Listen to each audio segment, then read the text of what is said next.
North Carolina A&T and Bill Hayes try and break the jinx of Alvin Wyatt and Bethune Cookman next.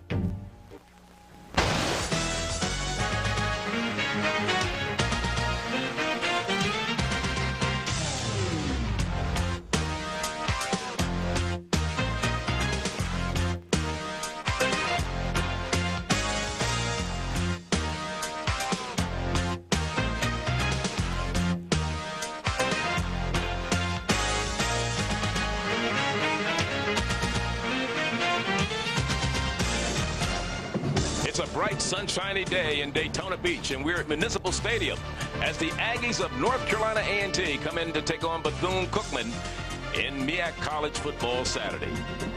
Hello again, everyone. I'm Charlie Neal, and welcome to MEAC College Football Saturday. A year ago, when these two teams met up in Greensboro, it was homecoming for the Aggies of North Carolina A&T. Well, Bethune went into Greensboro and spoiled that homecoming with a 34-27 overtime victory. But more importantly, they knocked the Aggies out of a berth in the Heritage Bowl, earning themselves a bid to the annual event. The question today is, can the Wildcats be spoilers again for the Aggies, who come into today's game unbeaten in conference play at 4-0? Let me bring in my partner, Ronnie Duncan. And Ronnie, when you look at these two teams and you look at the stat line, a lot of comparisons, and they look very, very similar. You know, you might be thinking you're looking at twins, but then the big difference is on the defense. Both teams score around the same amount of points per game. Take a look at these numbers because they are extremely interesting. 28.1 for A&T, and then you've got 26.4 for BCC. But the difference is in defense. Look at that. Rushing defense per game, 116 compared to 132. Both of these guys can stop the run, except A&T is the best in the conference and one of the best in the nation. And when you talk about one of the best in the nation, looking at their defense, they're ranked #1 in the conference, as was evidenced by the stat line there. But Darryl Clue is the man who holds the defense together. Darryl Clue is the glue. You might as well talk about a guy who is an All-America candidate. The reason why, last week in a big victory over Howard, 2 block punts. He's an exceptional player, and look at those numbers. They are not that impressive, but obviously people are afraid to go to his side. But he's going to have a good game today because, of course, we know the type of option offense that Bethune Cookman likes to run, led by their quarterback, Patel Trop. You know I love this kid. Patel, you're the man. If you can't do it, nobody can. 6 touchdowns so far this season, 600 yards, but guess what? 19 to 24 passing in the last 2 games. I think he's on target for a big one today. It should be interesting. It's the 23rd meeting between Bethune and the Aggies, and Bethune leads the series 13-9, and they've won the last 2. And we'll be back with the opening kickoff from Bethune-Cookman College in a moment. He is sponsored in part by Priority Mail from the U.S. Postal Service, the Marines, the few, the proud, the Marines, by National Car Rental. So what are you waiting for? Let's go. Municipal Stadium, Daytona Beach, Florida. You look at Bill Hayes, the head coach of the Aggies of North Carolina A&T. School's all-time winningest coach in his 12th year. And the weather here in Daytona Beach is 81 degrees, sunny, and the winds are very light for these two run-oriented teams. The officials for today's game is assigned by the Mid-Eastern Athletic Conference. Our referee is Artie Cobb. The umpire is Dwight Pettiford, the head linesman is Ted White, line judge Todd Reese, side judge Moses Norman, back judge Eric McCoy, and field judge Chris Brown. And Alvin Wyatt is the head coach of the Wildcats at Bethune-Cookman College, and Jeff Rumlin is down on the sideline with Alvin Wyatt right now. Thank you, Charlie. Coach Wyatt, today's game, very important for you. A win puts you back into the race for the Heritage Bowl. What have you told your team in this week's preparation? Well, we're only concerned about the team that's immediately in front of us right now, and that's North Carolina A&T. We know that in 1997, 96, this man put 73 points on us with no mercy at all. So we're still thinking about that, and that's still in the back of our mind, and we're ready to play. I think our guys are ready to meet the challenge today. Thanks, Coach. Good luck. Charlie, back to you. All right, Jeff, and Alvin Wyatt has never forgotten that. That was when he was the defensive coordinator before he took over as the head coach at Bethune, and since that time, he has won 2 straight from Bill Hayes. So Bill Hayes has never beaten Alvin Wyatt since Alvin has taken over as head coach. And Alvin Wyatt's team booms the ball out of the end zone, and it'll be brought out to the 20. The Aggies will get first dibs on the football this afternoon. And they will go on offense. They will start Jason Battle at the quarterback spot as we look at the USPS starting lineups for the Aggies. Quasi Mitchell, Chris Kenlock, Victor Marte, Chad Mann, and John Hall up front that average 317. And in the backfield is Farmer and Mo Smith. Chris Caldwell, Darius Helton, and Rodney Bush are the receivers. This is a team that comes in 6-1. Overall 4-0 in the conference, and they keep the ball on the ground. And Eric Farmer out of Sutherland, Virginia, gets the carry. Third leading scorer in the MEAC. Came into today's game with 7 rushing touchdowns and 1 by way of the pass. Defensively, the USPS starting lineups for the Wildcats of Bethune Cookman up front. Damian Cook, Paul James, Abdul Yates, and Willie Doby. The linebackers are Dr. James and Jimmy Williams. And the secondary, Rashane Mathis, Lonnie Estes, Joe Giddens, and Jason McCoy. Back to pass on second down and complete to Farmer for the first down, still on his feet, and Farmer out to the 45-yard line. A great run after catch by Eric Farmer, who came into today's game with just 6 receptions, and Terry Doctor finally had to make the stop. Terry Doctor had to bring down a big guy, 309 yards on the season, but what I like about this guy, he can get the yardage. 5.8, he has 7 touchdowns to lead them in the backfield. So Jason Battle completes his first pass, came into today's game 19 of 31, 4 touchdowns, only 1 interception.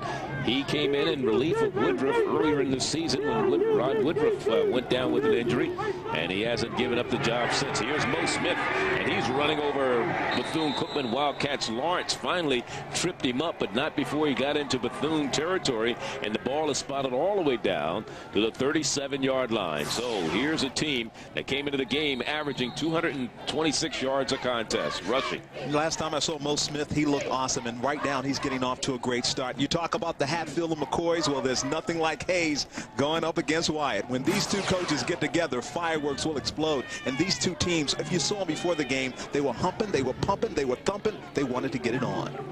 Second man through is Mo Smith again. Doctor hits him as he hits the line of scrimmage, and he's finally stopped by Joe Giddens, the free safety out of Mainland High in Daytona Beach, but not before a pickup of about 4 or 5 yards on the play. Make it 4. Take a look at this, because there's a little holding there, but see, you gotta get him and you gotta wrap him down. But you saw it on the left-hand side, he was screened. You can't do that, but they got away with it with the official. They call it a 3-yard gain, make it 2nd down and 7. The ball resting inside the 35 at the 34-yard line. The lone set back behind the quarterback is Mo Smith. Back to pass. Battle. Has it complete, but not much running room for Marcus Bryson, who is the tight end.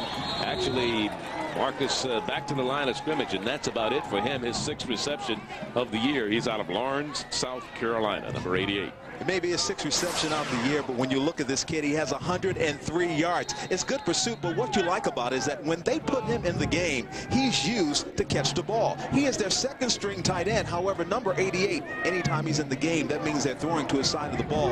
And once again, you can see what Bill Hayes is doing. He's mixing up the offense. We've seen 2 very long runs by Farmer as well as Maurice, and then you see the tight end. That's something that's going to throw off this defense, and Terry Doctor's got to get it together to anchor the defense for Bethune Cookman. Battle back to pass on the play action. Runs left. Has to throw in the opposite direction, and he's going to be swarmed over by Terry Doctor, and he gets some help from his friends on the far sideline over there. Doctor made a house call. I called his name, and the doctor had to bring him down. And as you can see right there, Battle was looking for some action. He was looking for some room on the football field to move, but that swarming defense, they call it the Wyatt attack. We're going to see the Wyatt bone in just a few minutes. And I was talking about it earlier. The young man who's the quarterback for this team, he's put together the games offensively as well as with the run and pass. You know what happened there? He didn't release the ball. He had an opportunity where he could have gotten rid of that ball, but he chose to keep it to himself, and now they've got to punt. Anthony Moore is the man back to do the punting. He's averaging 35 yards per punt, number 4 in the conference in that department, and not a good kick for him as the ball goes out of bounds just at about the 27, 28-yard line. So when we come back, Bethune will get the ball. USPS starting lineups for the Bethune Cookman Wildcats, the Wyatt Bone as they call it. As you look at Sarday, Brown, Herndon, Butler, and Cooper up front, they average 290 pounds. Turin Porter, Reginald Williams, and Jay Rogers, the backs, the Alvin backs as they like to be called. Eric Lash and Terrian Hubbard are the wide receivers, and Patel Troutman, number 4 in total offense in the conference, second leading rusher as a quarterback.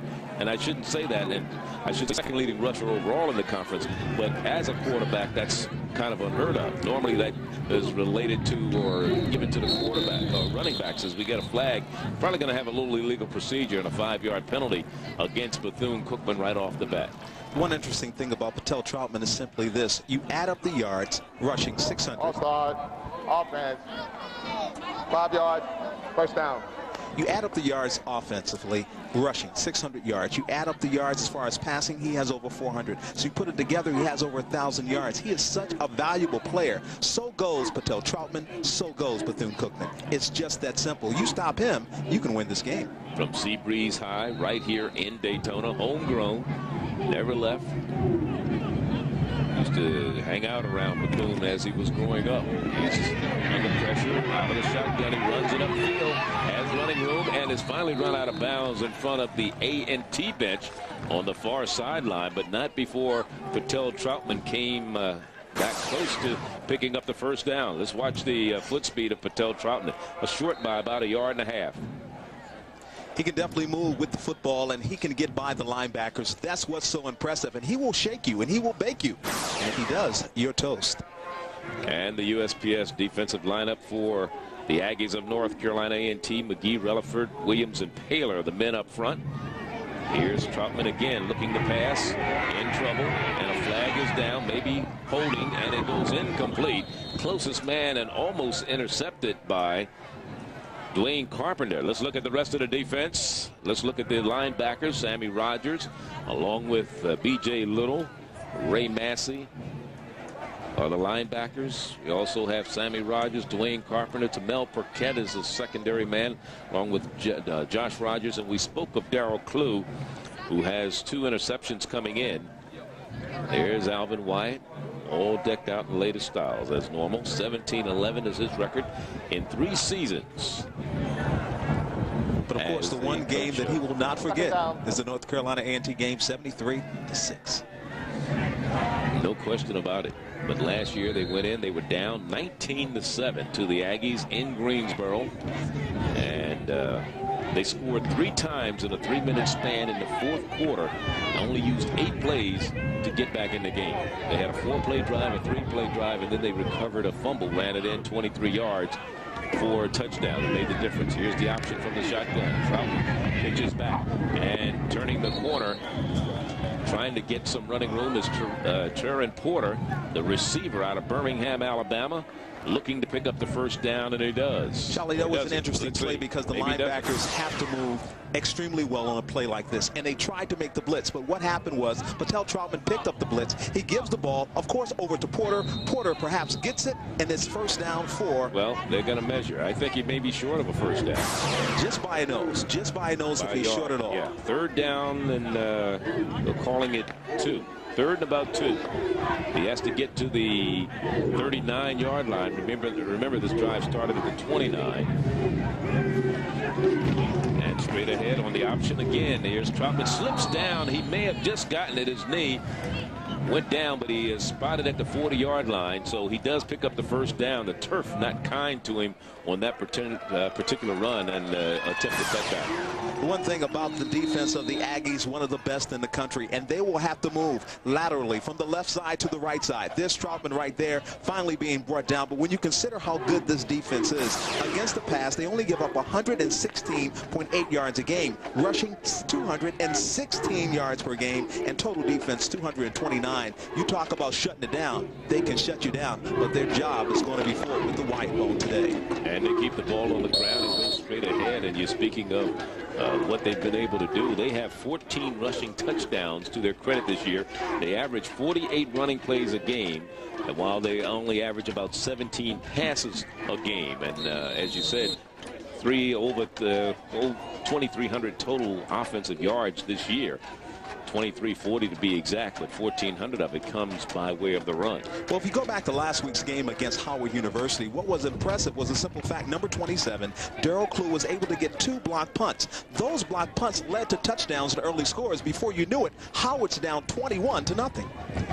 Troutman back to pass, incomplete, intending it for Porter, and he's being covered downfield by like a blanket by Josh Rogers out of West Charlotte High. What was so impressive about that, Josh Rogers was able to get his hands on the football over the back of the receiver. That's something they have been working on all day long. As a matter of fact, when I was down there watching them as they got ready for this game in preparation, this was a drill, and Josh played the drill perfectly. The field not looking like we've had the best footing. There was a little rain earlier in the week, little showers overnight. There was a high school football game here last night in which Mainland came out with a big victory, and so the field doesn't have the best footing. We've seen some slips earlier. Here's Troutman trying to turn the corner, and he's run out of bounds.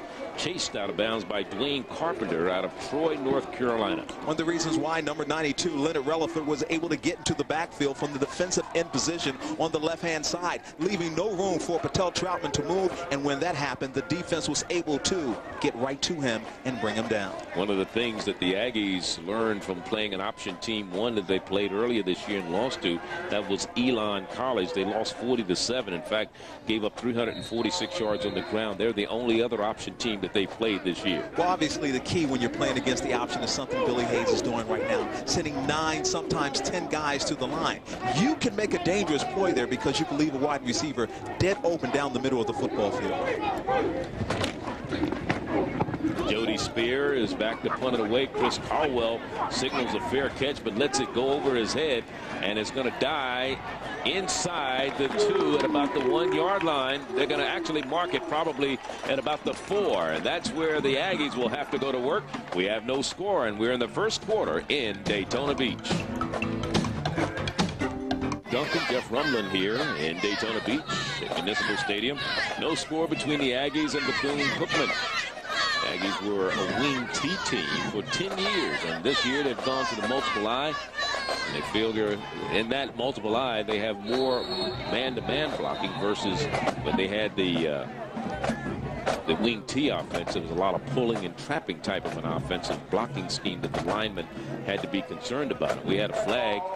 It's the offense, half the distance of the goal, first down. So the Aggies penalized for a false start. Both teams maybe have gotten those jitters out of the way. The Aggies came into today's game averaging 66 yards in penalties per contest, while Bethune Cookman was averaging about 74 yards in penalties. You know, when you're defensive tackle, defensive end, these are the moments you live for because you're looking for the safety if you can stop them. And that's exactly what happened there, stopping that rush. As a matter of fact, they got on them big time. And that's what has to happen, putting that pressure up front and making sure that the defense makes sure that nobody gets to move the football. Abdul Yates was the man in there out of St. Petersburg, Florida, co-captain. He was a former running back, believe it or not, 2 years ago. If you look at the punt, once again, Chris Caldwell way over his head. He had to let it go, and so far it's second down, and we'll call it 13, second and 12 rather. That half the distance penalty, here it is again, and nothing happening again for the offense as Tony Hubbard looked like the man who submarined the running back that time, Mo Smith. Nobody got a block on Tony Hubbard. He was able to plug in that hole and take a listen to exactly what happens down the field because, man, he puts the pain on, of course, Mr. Mo. So it'll bring up a third down, third and at about 12. The ball resting back at the 3-yard line for the Aggies. Third down conversions. There's 6 in that department this year. And look at the big hole. And almost a first down picked up on the running play. That's why Mo Smith is so dangerous. He's third in rushing in the conference with 586 yards, averaging 6.8 yards every time he touches the ball. As long as the sticks don't move along for another first down, it's null and void. Maybe he came out big, but Terry Doctor was there with the tackle. And what I liked about Terry Doctor on that play is that he went extremely from the left-hand side over to the right-hand side to make the stop. So again, another punting situation facing The Aggies of North Carolina A&T. That brings on Anthony Moore out of Wadesboro, North Carolina, a senior. Offense, 5 yards, first down. So they have another jumping offensive line person. That's created another offsides or illegal procedure penalty. And so that pushes Anthony Moore back into the deep part of the end zone. Sean Matthews is deep to receive the punt for the Bethune Cookman Wildcats. He has a chance to run this one back. Feels it. At about the 47-yard line, we get a flag, and we may have holding or push in the back. Let's see. Ball at the 47-yard line.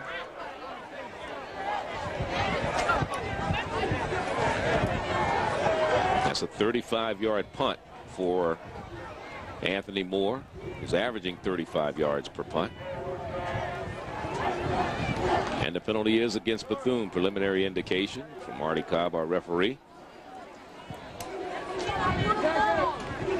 So this drive will move the ball, or penalty will move it over the midfield line. Illegal block in the back, above the weight.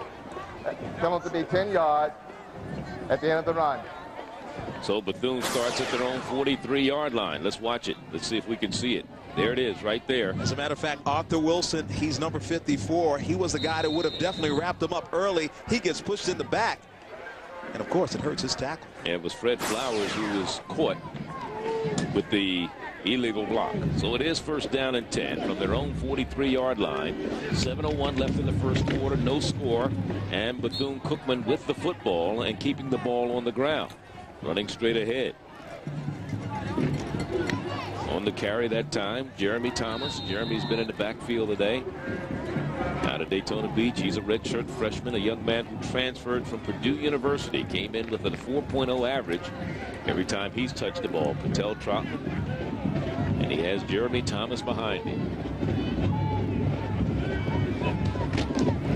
On the option, and he almost fumbled the ball. If he didn't, I believe he did. It was not a good handoff between Patel Trotman and Jeremy Thomas. Trotman never got the ball in there, or he got it in there and was trying to decide whether to leave it in there or pull it out for the option, and the ball hit the ground. You know, once again, working on the great technique, and you will see Robert Williams. He will get inside, and he will smother. See, this is something that they work on at A&T. The Aggies are always looking to strip the football from the opposition. That's why they come up with the costly turnover in this game. Well, you can't call that a forced fumble in that particular situation because the ball really was never in the stomach of Jeremy Thomas. So the Aggies get the ball. Will Smith trying the left side, flips and tackle. Finally was ridden down on the far side of the field by Joe Giddens.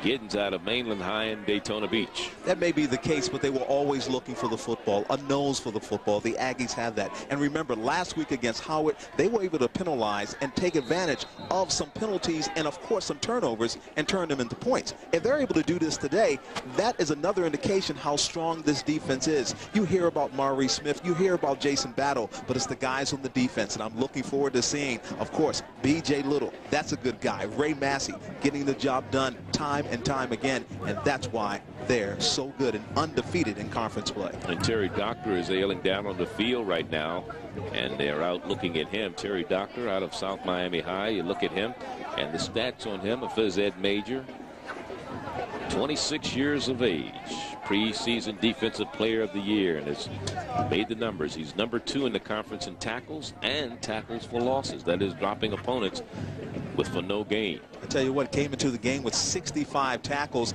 unassisted 43. If this guy goes down, it will be a huge loss for Bethune-Cookman because he is the anchor of this defense. When you consider 65 tackles coming into this game, when Terry Doctor plays well from that linebacker position, he is sitting up that middle and making sure that he can see the entire defense, and he's the man for the game. And he's limping off, it looks like the left ankle, the left leg. That's what's ailing him now. Terry Doctor last year had 4 sacks. This year he has not been credited with a sack, but he has an interception. As I said, he's tackled a opposing running back 10 times for losses. But it is a first down for the Aggies of North Carolina A&T, who just got the ball by way of a recovered fumble, and they have the ball down at the 37-yard line of Bethune-Cookman.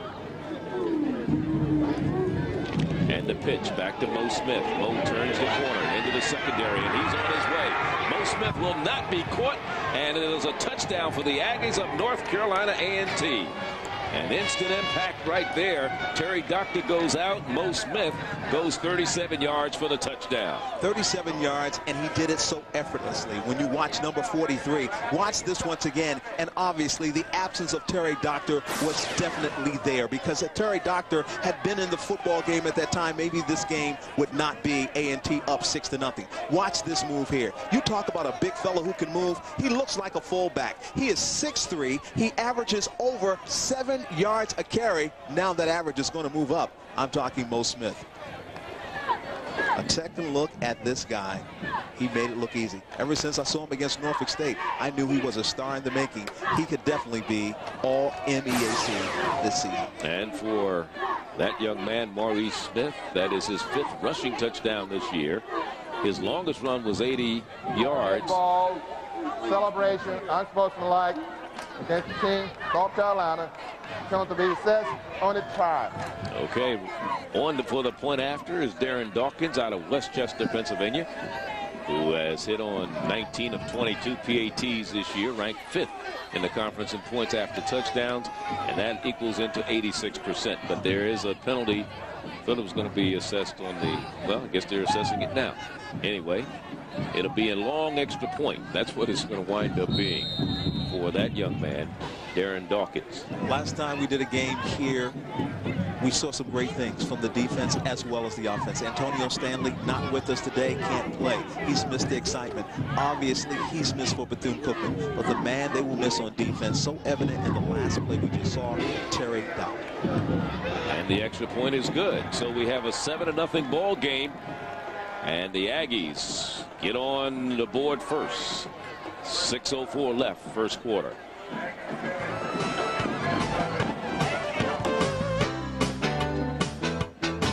One of the surprise teams in the MEAC this season is Delaware State. The Hornets come into today's action with just 1 conference loss. Let's listen to some of this season's highlights. Matthews to throw. Little shovel pass underneath the King. A lot of room to midfield. To the 45-40. To the 30. To the 20. He could go all the way. He will. Touchdown! King! They give to Hanks up the middle. And Hanks breaks through to the 35-30. 20-10. See you later.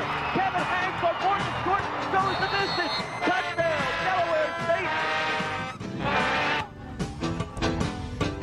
Lester wants the pitch on the option. The ball is fumbled. He's gone. Picked up by a Hornet. That's the save it. And you are not going to catch the save it from behind.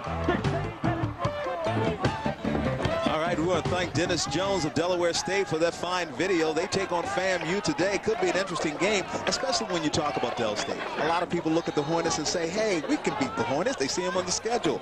Not anymore. All of a sudden, the Hornets are putting a big sting in the MEAC. And for all you doubting Thomases, let me tell you, folks, there's great football in this conference. And don't be surprised if Delaware State pulls it off. It was a 2-play, 47-yard drive, 21 seconds off the clock. The point after was good. And 7-0. And now A&T gets the ball back. They get the ball back right at the 27-28-yard line. So another mistake by Bethune is going to put the Aggies in great scoring position on the kick return. Ahmad Blakely could not get to the football, had trouble getting his footing because the ball bounced in front of him. Let's watch it.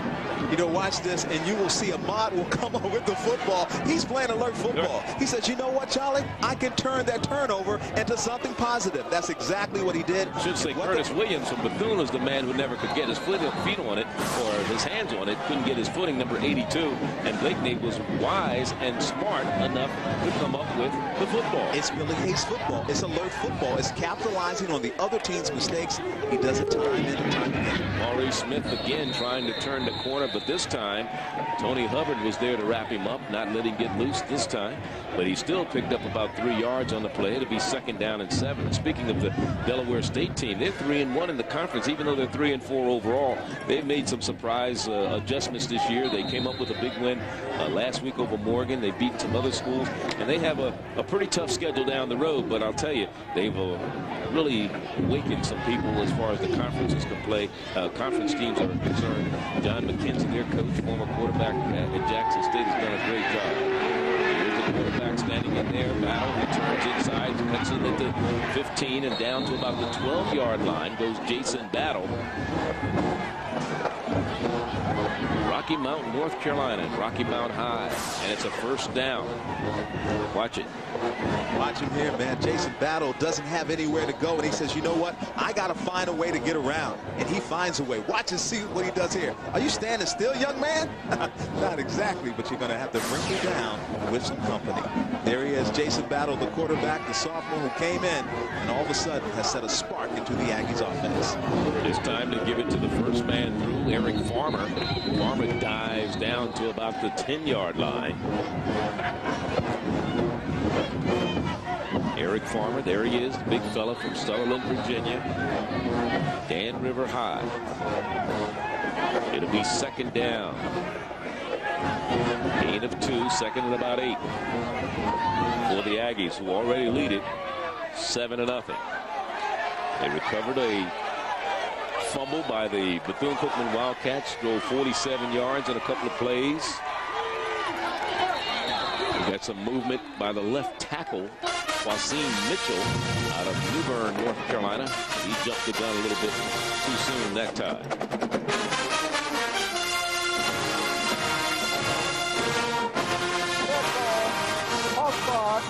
This offense, 5 yards. Second down. So it's second down, and instead of second and about 8, it'll be second and 13. Watch the left side. There's Quasim Mitchell getting a little bit of a head start on that play. You know, everyone wants to get off the ball first, and sometimes you can have the happy feet, and anxiety attacks can lead to penalties. Chris Kinlock is the center for the Aggies of North Carolina A&T as Jason Battle. And here's Mo Smith. And again, nothing happening. Hubbard is there to make sure he doesn't get too far. Tony Hubbard out of Riverview High in Sarasota, Florida, had off-season knee surgery, but he's right now the team's number 2 tackler, and he's doing a great job in that linebacker spot. When you look at this, you will see that number 42 is not the same type of player as Terry Doctor. I speak of Lydell Jackson. He cannot get that type of penetration on the offense that Doctor can.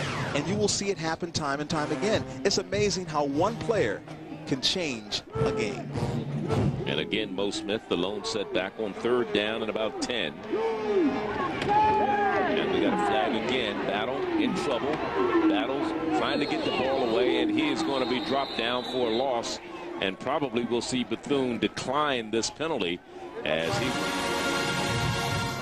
Taz Redden was there defensively, along with Quentin Lewis. And it's against the Aggies of North Carolina A&T.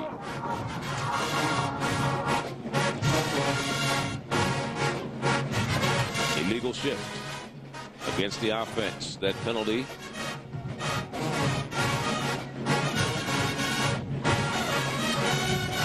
They decline it.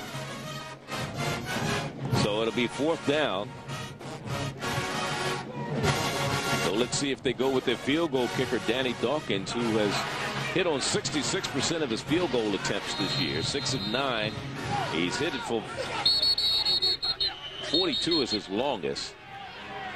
His longest is 42 yards. So let's see. And now a timeout has been called by Bethune Cookman with 3 minutes and 10 seconds to go. We're in the first quarter, and the Aggies leading it 7-0.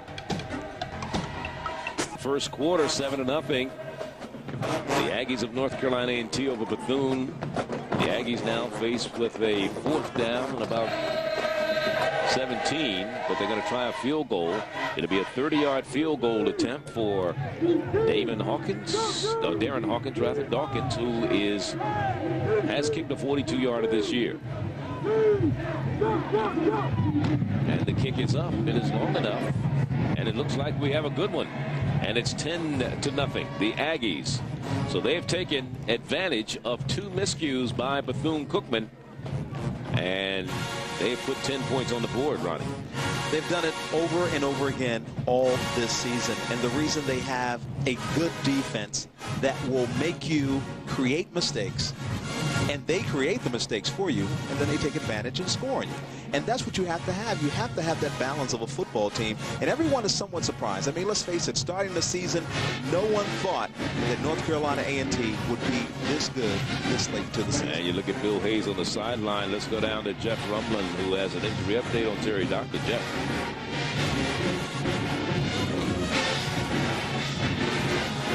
High ankle sprain. However, on the next defensive series, look for Terry Doctor to be back in the game, back upstairs. All right, thank you, Jeff. High ankle sprain. They do expect him to get back into the lineup. As you look at Alvin Wyatt on the sideline, 97. He was 4-7 in his first year. Last year they were 8-3. So far this season they're 5-2, 2-2 in the conference overall. So he's done a great job in turning this program around. But he'll never forget that game against the Aggies in 1996. 73-7. Yeah, he said they ran the score up on us. You know, anytime, you know what, that happens in football. And let's face it, when you've got as many talented kids as North Carolina A&T has, and let's face it, Billy Hayes is the type of individual, he plays all of his kids. If you're going to be recruited by North Carolina A&T, you're going to play for the Aggies, you will play. No question about it. On the return for Bethune-Cookman, and not much running room for him, is Carlos Lawrence.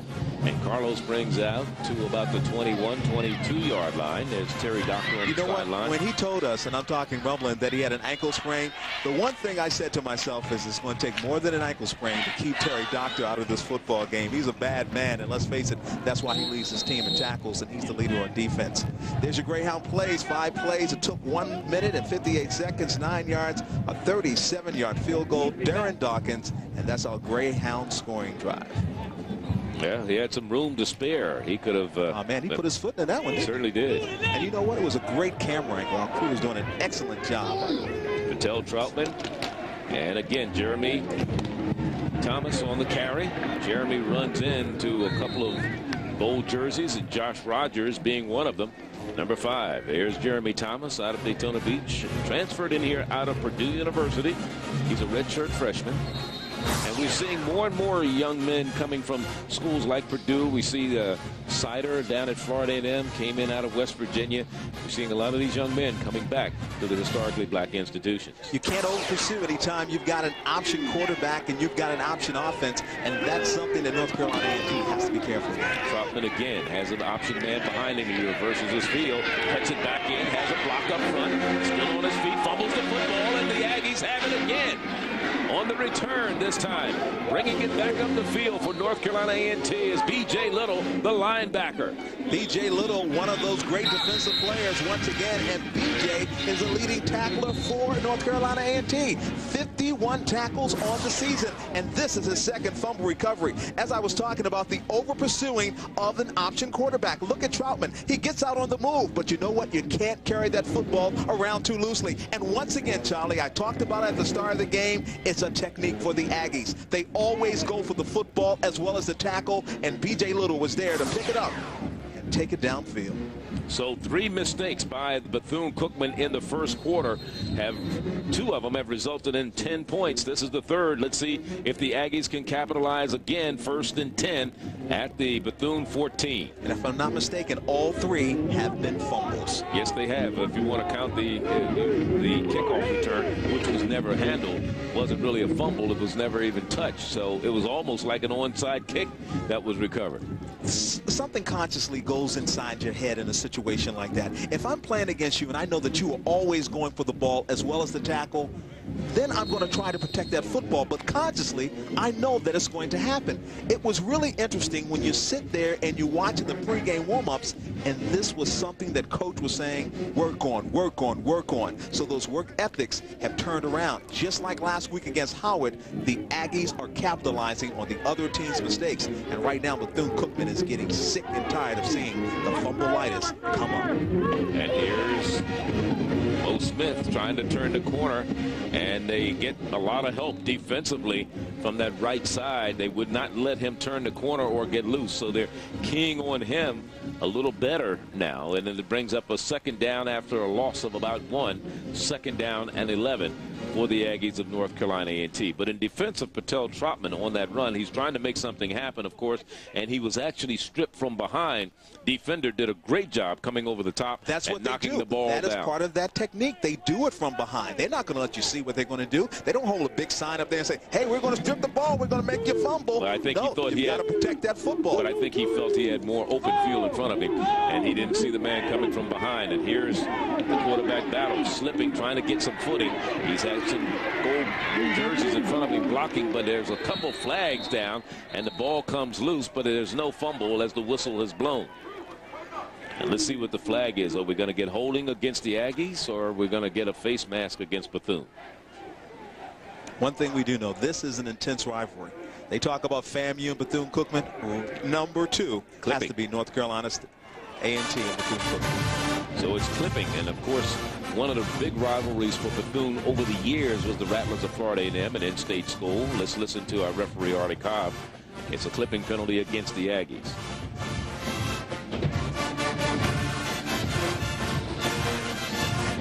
He's still explaining the options to the defensive captains for the Bethune Cookman Wildcats.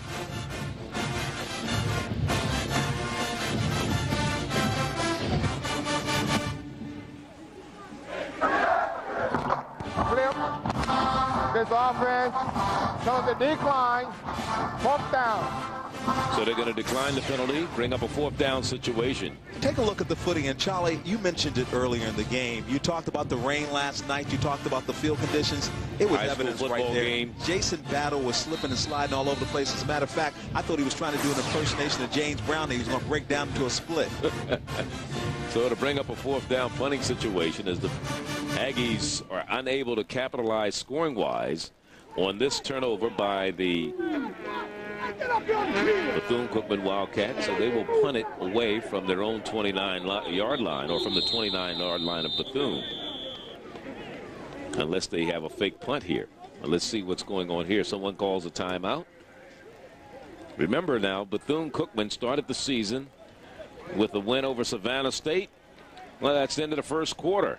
They beat Morgan, lost to Howard, beat Mars Brown, lost to Delaware State, won their last 2 against Johnson C. Smith and South Carolina State, and right now trailing 10-0 to the Aggies. They're going to try, as we start the second quarter, 10-0, a field goal, and Dawkins is on to attempt one. This will be a 46-yard field goal attempt. He's already hit a 36-yarder, and it hits the goalpost, and it is no good. Just missed. It was long enough, but it just hit the goalpost and bounced back into the field of play. So they tried a 46-yard field goal, but it did not work. Almost good from 50, man. That's pretty impressive when you consider that. But there are your first half stats of Bank of America. And look at it, the rushing yard stats. Bethune Cookman has 43-16 for North Carolina A&T. But passing, you see that big 0 compared to the 22. First down's a huge key, 5-1, and penalties. Once again, North Carolina A&T. And, of course, here it is for Bethune Cookman. There he is, my man, Patel Troutman. And, again, the turnovers have hurt Bethune so far in this ball game. They came into the ball game with 18 fumbles. They lost 13. They also had thrown 9 interceptions. They're -7 in the turnover or giveaway takeaway department, while the Aggies of North Carolina A&T had lost 8 fumbles out of 12 and had been intercepted 8 times. They were only a -3 in the takeaway giveaway department. You know, nationally, North Carolina A&T is among the tops defensively of 1AA teams. Randall Foster in the lineup at quarterback now for the Bethune Cookman Wildcats. Patel Troutman might have gotten shaken up on that last time when he fumbled, because he was a little slow getting up, trying to scan the sidelines to see if he's just been taken out or if he's resting or gone to the locker room. He's coming right back into the football game, and he looks wide and alert, so I think he's fine. They just wanted to perhaps clear something up. Maybe they see something from the sidelines defensively that he can do a little different. Taking the shotgun now. 3rd down and 10 from the shotgun. He's the only man in the backfield right now. He's back to pass, and here comes some pressure from the Aggies up front. He skips around, and he's holding the ball a little better this time, and he gets the 1st down out to about the 40-yard line. Let's see exactly where they mark it. Maybe they didn't get the 1st down. He may be a little shy. He may be a little shy getting that 1st down. Yeah. One of the reasons why you see the excellent pursuit. It was an all-out blitz coming in for North Carolina A&T was Marcus Whitten. Watch him. He misses. However, he's holding on to that football, man. He said, you know what? The last time Ronnie Duncan talked about me fumbling the football, I can't afford that to happen again. So they're looking at the spot. They're probably going to have to measure from the far sideline and bring the chains across. We spoke of the games in which Bethune has been involved in this year. Look at equipment being adjusted there by the trainers on Nick Rawls, the equipment people, to see where they or not they get the 1st down. Looks like he's going to be about a half a yard shy, and it's a 4th down situation. Big decision for Alvin White. Do you punt it away? Oh, Alvin White's going for it. You know the type of personality he has. He's going for it. He's a colorful kind of a guy. He wants to win this game. So much is in this game emotionally. He goes back 3 years ago, 73-7. You know what? I wonder if the shoe was on the other foot. Would he have run up the score? There's a possibility, especially when you consider it's North Carolina A&T and Bethune Cookman. The second most heated rivalry or rival of the Wildcats of Bethune Cookman. But you know, rivalries are good for college football, and they're good for the MEAC. It brings out the fans. Folks are watching it on TV. You know, you read the paper here locally, they talk about the rivalry. Some people don't like to get involved in the whole thing, but you know what? It brings the emotion out, and football is an emotional sport. I love the fact, you know, both coaches, they speak to one another. You know what? They just simply want to win. That's all it's about. On 4th and inches, Patel Troutman has his team set. Hands off. They get the 1st down with plenty to spare. It may be 6, but caught from behind. See, there it is again, Charlie. And that technique, once again, the technique of getting the tackle and stripping the football, and North Carolina A&T has done it again. I've talked about it all day long. You can talk about Jay Rogers. You can talk about the Wayne Carpenter. Watch him here, number 19. Gerald Clue comes up with the football. But what I like here is that you go for the football as well as the tackle. It is Dwayne Carpenter, and that is a sweet move. He did it from the outside linebacker position. He ran him down, and when he ran him down, not only did he go for the tackle, he went for the football. It's a technique. They do it at North Carolina A&T before the game, during practice, and it's paying off. They've got 4 fumbles today. 4. 1, 2, 3, 4. Not a fumble. 4 turnovers, 3 fumbles. Put it this way, they got the football 4 times defensively, and it always puts the offense in excellent position to score. Again, they're keeping the ball on the ground. Farmer trying to turn the corner. Hubbard has him, but he still manages to pick up 3, stumbles up to about the 19-yard line, where it'll be 2nd down. That man right there is saying, come on, can't we hold on to the football? We've got to stop these turnovers. These guys are going for the ball as well as the tackle. Put that baby inside of you and don't let it go. The next person who drops the football, the next person who loses the football is going to have a seat and watching the game closer to the stands on the bench. And the thing is, they gambled on 4th and inches. He had a big run. I mean, they really were looking good there. And then again, they get down and deep into Aggie territory, all the way down to the 11-yard line, and they fumble the football. Turnovers will kill you all the time. This is a team that capitalizes on it. All you have to do is look at that game against Norfolk. We showed here, MEAC Game of the Week. Norfolk comes back, but what does North Carolina A&T do? They cause the Spartans to turn over the ball late in the game, and they're able to hold on for the win. Bill Hayes has been in the Aggies camp for the last 12 years, and there's a 10-point turnover ratio in favor of the Aggies of North Carolina A&T. 10 points off the turnover, and they're still struggling. It looks like they may have gotten the 1st down, and we have a fumble, and now Bethune will be able maybe to capitalize. Now they get the ball by way of a turnover. Let's see if we can see what happened there. What comes around sometimes can go around. As a matter of fact, I thought the play may have been stopped. However, Bethune Cookman was alert. Watch it here. Eric Farmer with the football. Where does he lose it? Yes, he never totally had the football, or at least under control. And that's what can cause us sometimes a very shaky and bad handoff. 5 turnovers in this ball game so far. 4 by Bethune, 1 by the Aggies. You see Eric Turner. You see Cook there going for the ball. Cook was able to get the strip. Damian Cook, number 95. And all of a sudden, the turnover bug is on your side of the field. Mr. Hayes. Jay Rogers out of Deltona. He's the man back there. Troutman on the option, keeps the ball, turns it in, tries to pitch it back, and it's going to be an Aggie football, and the Aggies pick it up. And that's Carpenter again. Look at him. He looks like he's going for 6. Troutman. Is it going to be on his side? But he's finally brought down by Traren Porter. Caught from behind, so another turnover. Once again, the outside linebacker, Dwayne Carpenter, number 19, Johnny on the spot, missed the alert, and we've got an official down, and it looks like Cobb is holding his shoulder. Artie Cobb, the referee, is down, and he may have gotten run over trying to, and hopefully he's okay. You see Troutman right there. See how he holds that football? Well, he's trying to get it off, with the pitch. But you see the pursuit. I mean, those Aggies are like killer bees, man. They're all over you. And look at Dwayne Carpenter, number 19. He doesn't see number 4 behind him. He thinks he's clear and free for nothing but 6 on his side. But got you by the legs. And that's how we can bring you down. But you've got to be concerned right now for the official. Watch it again in slow motion. Man, everybody is moving and everybody is making sure that when you get hit, I know your name and I know your number. So Artie Cobb, the referee, is down. We're trying to see if we can. We can probably see it right there. Artie Cobb, no, we couldn't see it. Lost it there, too. Obviously, he got ran over by a player, and we just hope that he is able to get up and he's okay. It can be a dangerous game for the officials, too, Charlie. You've done it. You know a lot of these officials. Let's face it, you've got to be alert at all times as an official. No question. I think the most dangerous position in football is the umpire. Let's watch the top of your screen. Take a look at the top of your screen. Right here. Watch him right here. See, he's moving with the football, and who gets him? It's the big fella. And he goes down on the shoulder.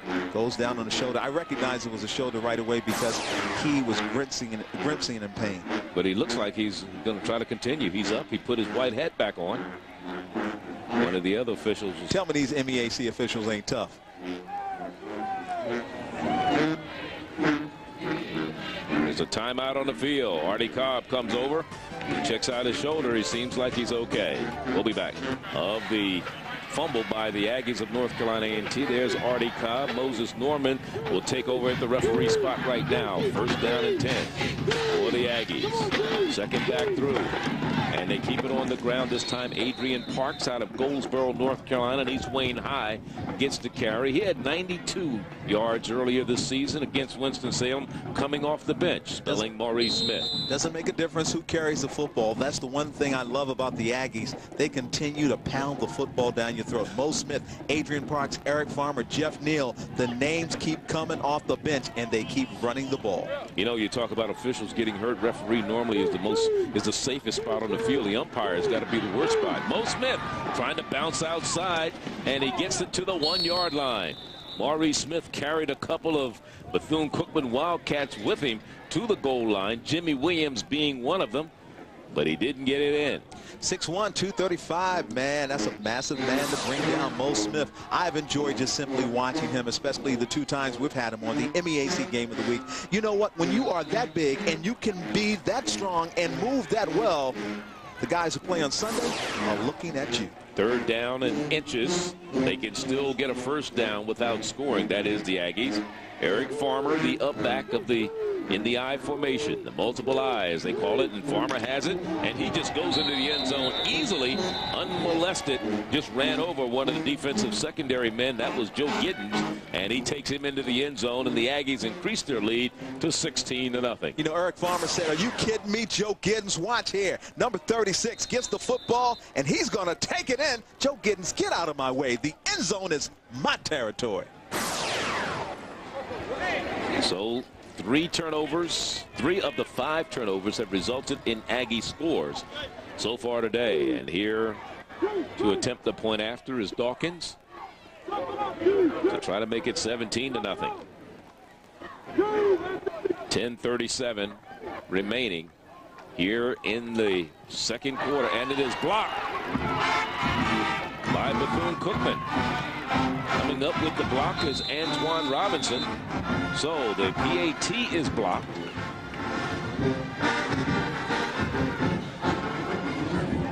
And it remains 16-0 with 10:37 remaining. Fallstone Production stays at the Adams Mark Daytona Beach Resort. The Adams Mark is Daytona's premier resort with all amenities and the best variety of dining and entertainment. All rooms are oceanfront. Located at 100 North Atlantic Avenue, the Adams Mark is the premier resort in Daytona Beach. A reservation, simply call 1-800-444-ADAM.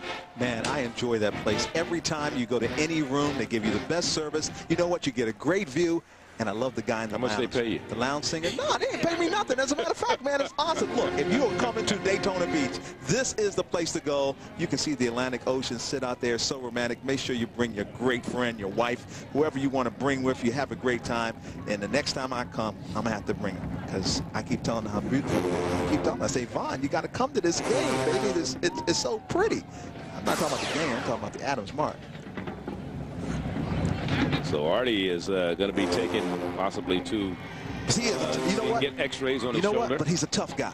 See, he's not having anybody hold him. He's going in on his own. He reluctantly went in. See, officials are tough guys, too. See, tough guys just don't play football. And then, of course, they're play-by-play announcers like Charlie Neal. I guess that's when you get soft, right? No question.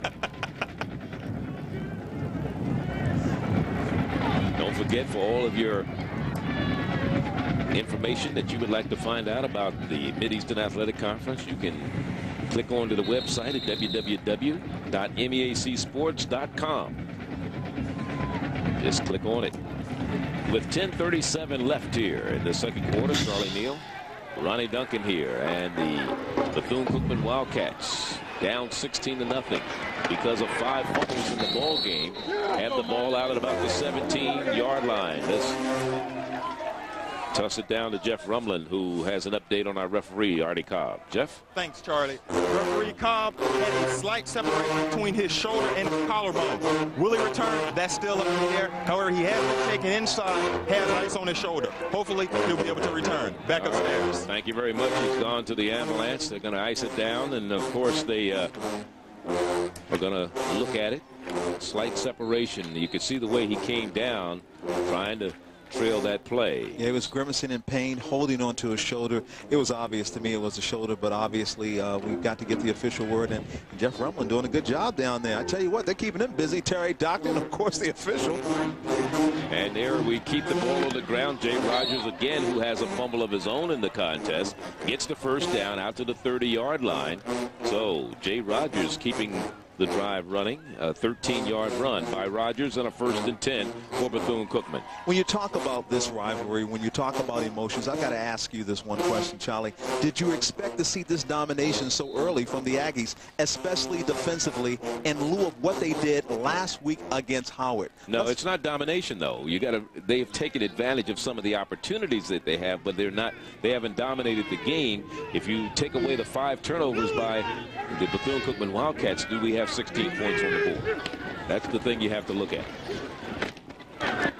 Remember, out of the 5, they've only scored on 3 of those possessions. 2, one time they turned the ball over, and another time they missed a field goal. So that's a true point, but it's just that I'm looking at this defense, and both defensive.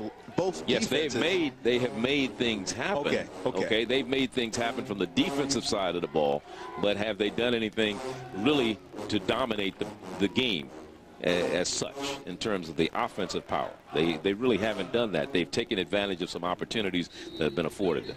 Put it this way, with Terry Doctor out of the game defensively, things are not the same for Bethune-Cookman. Then when you look at the simple fact that Farmer or Maurice Smith have basically been able to run wild offensively, I see domination right now. I see a situation where A&T is looking so strong defensively and so strong offensively that if they take their time, they may be able to coast to a good game. So it brings up a 2nd down situation. Ball at the 31-yard line. on the option. Here's Troutman cutting it back and diving out to the 40-yard line. Had to leap over one of his offensive linemen, Terrence Butler, there to pick up close to a first down, depending on where they mark the ball. The one thing I'm seeing defensively is that North Carolina A&T has not been like clueless when it comes to Patel Troutman. And a lot of teams in the MEAC and a lot of teams that face Bethune Cookman are. I mean, let's face it, there's so many wrinkles, so many steps, so many different options in this offense. The Wyatt bone. You remember a year ago, Troutman ran for over 1,000 yards. He was the second leading rusher and scorer in the MEAC from his quarterback spot. And there's a timeout on the field. Bethune Cookman calls this one. 8:44 left, second quarter. They trail it 16-0. And then Florida A&M's women won their respective titles in the Mid-Eastern Athletic Conference cross-country championships today. Up in Greensboro, Bethune was led by Joseph Langut, who set an MEAC record of 25-39 to finish first. The Wildcats had 45 team points. And FAMU's ladies won its third straight title with 28 points. The top female finisher was from Norfolk State, Eva Lestisov, at 19-13. So congratulations to both the women and men. Women from Florida A&M, the men from Bethune for women in the cross-country championship. And Rogers again gets the first down, and he's out across the 45 to about the 48-yard line. It'll be 1st and 10, Bethune Cookman. They have moved the ball. They have done a good job of taking it down the field. The thing is, they've turned the ball over. And if they can just protect the ball, they're right back in this ball game. But you don't want to have to play catch-up against a team like the Aggies. There's Jay Rogers. Rogers out of Pine Ridge High in Deltona, Florida. And again, he has in the secondary, and he has another first down inside the Aggie territory at about the 37, 38-yard line. The business administration major came into today's game. Jay Rogers, there you see the stats on him. 5 yards per carry, 427 yards. He was the first rookie a year ago in the school's history to have 200 yards in a ball game. He had 221 against Del State. He has the ball again, but he doesn't get much going that time. They went with a full house backfield. Ray Massey was one of the guys who put the stop on them. You know, interesting numbers for North Carolina A&T when you consider conference opponents in the MEAC. They beat Howard last week, what, 51-0. They beat Morgan State, Norfolk, Hampton. They have outscored MEAC opponents, including today, get this, 166-44. Right. I mean, that's a defense that has improving, that when time comes up to stop people, they do it. And they've done it effectively so far today. Sure, you've seen some of the spurts here and there. Troutman back to pass, has it complete. And we have a first down to Curtis Williams. So Curtis Williams comes up with the reception, his 7th of the year.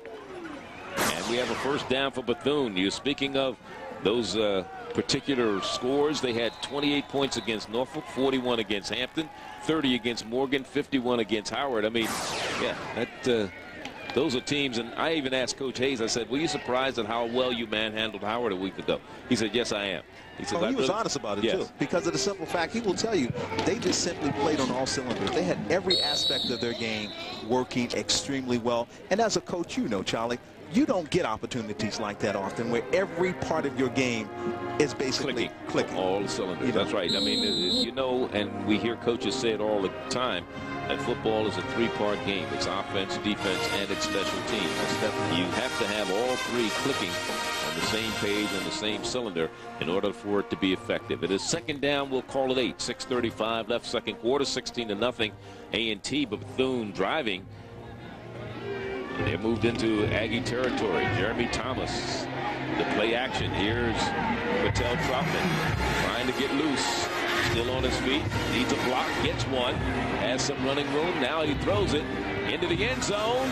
But it's out of the end zone, and it's going to be incomplete even if it is caught down there by the intended receiver, Curtis Williams. All that running has got some very tired offensive linemen. You talk about guys that were trying to force off those blocks, and they were doing it effectively for the Bethune Cookman.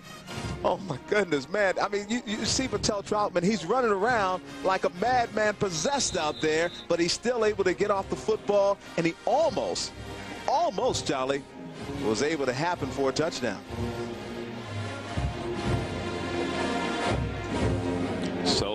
on third down, we're going to see another quarterback in the lineup for the Wildcats of Bethune Cookman. Number 10 is in the lineup right now, Taji Parrish, and he's really not a quarterback. Taji Parrish is actually a kicker who they move around and let him do a little bit of everything. He hasn't played at quarterback this year. 6-12 the time remaining. He's the third stringer, and he's in there now. Quarterbacks in today's game, Jason Battle. There's the quarterback comparison stats presented by U.S. Airways. 2 of 2 for Battle, 22 yards, no touchdowns and an interception. And Patel Trotman, 1 of 4, 16 yards. He's also rushed for 29 yards. And Taji Parrish, who's in the lineup right now, has not thrown but 1 pass this year. That was incomplete. Now Trotman's back in there. So, and let's look at the third down conversion in today's game. Bethune Cookman, 2 of 5. Big third down facing him now. 3rd and about 8. And here's Patel Trotman. Stands in there, throws, has it complete, and out of bounds. Let's see if he got the first down. Eric Lash on the reception, but I think he's going to be way short of a first down by about 1.5 yards. So you've got to, as a receiver, know where that first down mark is. You've got to get there and give your quarterback and your team an opportunity to pick up the first down. Going to Lash, who happens to be the speed receiver. Once again, Troutman trying to make something happen. He sees Lash there, but Lash doesn't quite get a good view of that first down mark, and the reason why he's taken to his back. He's a freshman. They say he may be the fastest person on this team, Eric Lash. He's a freshman out of Springfield, Florida, redshirt freshman from Rutherford High. He was a runner-up, that is his team, in the Class 5A titles a year ago or 2 years ago. Didn't play a year ago. Considering that down 16-0, there's a possibility they will be going for it. Well, they went for it a little deeper in their territory and picked up the first down with plenty to spare. Let's see. It is shy by inches.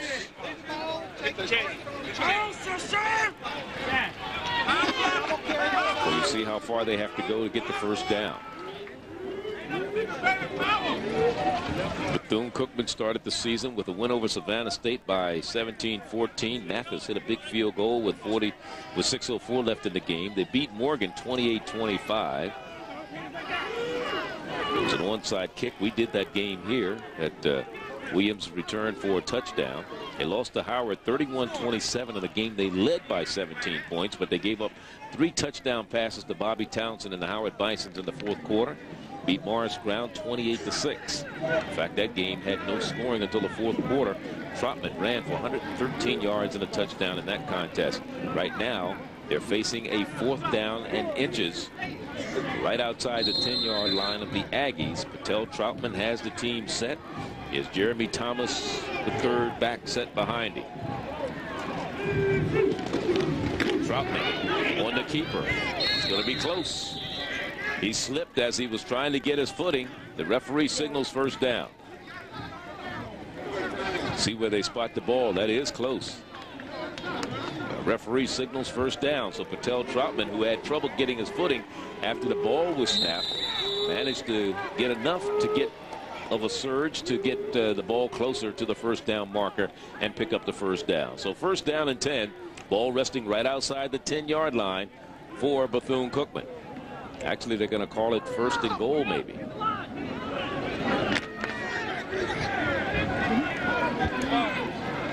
So they're going to have to score to pick up a first down.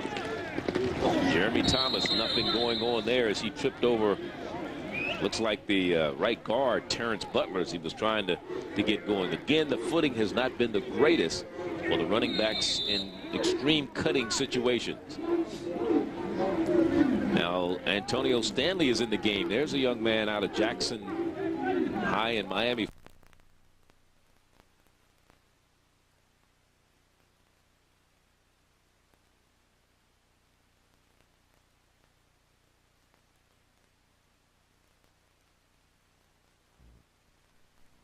And almost fumbled the snap, pitches it back. There's nothing going on as they try to turn the corner. And Marcus Goggins was the man who got the call out of Columbia's High in Lake City, Florida. Has only played in 4 games this year, and only the 4th time they've given him the ball. We have an injured Aggie down on the field. Troutman almost lost that snap right there, and he's clutching his knee, and you can see it right there. They are twisting Patel Troutman's knee. He's had serious knee problems all year long, and he's had to deal with that pain. So we have an Aggie that's down. To finish a little further what Bethune did to get here, we talked about the Morris Brown game. They lost to Delaware State, and that's another game that we talked about Del State doing so well in the conference, 43-29. Foster came into that game. Randall Foster threw for 184 yards, but Delaware State's Graylin King had 127 yards and a touchdown. They beat Johnson C. Smith 26-6. Again, no scoring until the fourth quarter. They have had a couple games this year, but there's been no scoring until the fourth quarter. As you look at Lynn Relaford, who leads the team in sacks with 6. Yeah, he's being helped off. Now, if this is serious, this is huge for them. The reason why, when you talk about tackles for loss, 11, a total of 59 yards. This big guy, let's face it, one of the better defensive ends in the MEAC with those 6 sacks. And when you talk about, they don't have a lot of guys at the top of categories as far as, defensive stats. Right. I mean, among the top. But as a team, that's where they are the most impressive. Right. They spread them out. Relaford is second in the conference in sacks, 4th in tackles for loss. 11 of those, 6 of them have been sacks. 2 quarterback hurries, a fumble recovery. He's broken up 5 passes. He's out of Tampa, Florida. He's a sophomore. Then, of course, we know that Bethune beat South Carolina State 30-27 the last game that they played. Led 20-7 at the half. Trailed in the third quarter, but scored the last 10 points, and Mathis hit a field goal with no time left on the clock. From the shotgun. On third down, Troutman throws into the end zone. Out of the end zone, or they call it touchdown. 1 foot down. Antonio Stanley got his foot down, just all he needed to get it in. It was a third down and goal to go from the 13. So it's a 13-yard pass from Troutman to Stanley. Troutman out of the shotgun, and he is looking for Antonio Stanley all the way. And watch what Stanley does. He comes back to the football. See that? Excellent concentration. Able to kick the foot in bounds. Got that 1 foot in. That's all he needs. That's all he needed. And on for the point after is the young man, Danny Mathis. Danny saved the game against South Carolina State. And this kick is up, and it is no good. Off to the left. So, Mr. Automatic, Danny Mathis, that's the first point after touchdown he has missed this season. He was 20 for 20. Somebody may have got their hands on that football, Charlie. Watch it again right here. You will see a yellow jersey go up extremely high. Pass. This is a touchdown. This is the touchdown pass. Okay, now we see, of course, Antonio Stanley. Nice, of course, keeping it. But you know what? I think somebody got their hands on that football that caused it to go over. Because let's face it, he is Mr. Automatic. There he is, Coach Wyatt. You got to be happy, Coach. You're only down 10 points right now. That was an 83-yard drive. And as I said, the first PAT missed by Mathis this year. He was perfect.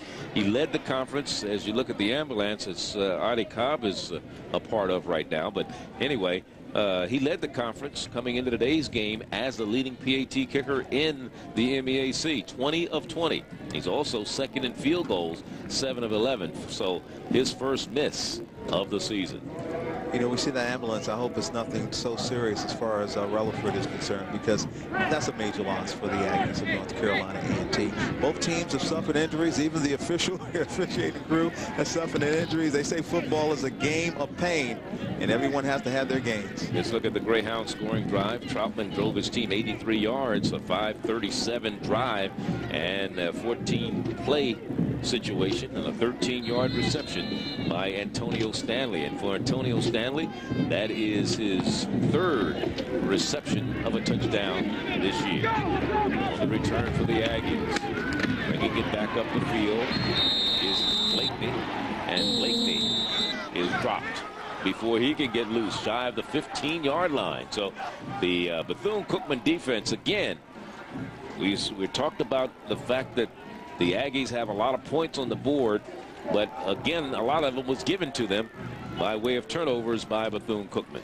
Tell you what, your point has been well made. As a matter of fact, I had Bethune-Cookman sitting in a situation perhaps where they wouldn't be able to score maybe in the first half, but it was a successful drive by Patel Troutman. You saw it right there on our Greyhound scoring drive, and he was able to move his team and got a go-to guy to get back to the game, and that's Antonio Stanley. What I liked about that pattern that Antonio Stanley ran, he basically outran his man, turned around with his back to the ball and caught the ball. We have a penalty flag down. We're in the second quarter. 16-6 is our score. We've had a little bit of everything as you look at what happened here. May have been a legal procedure against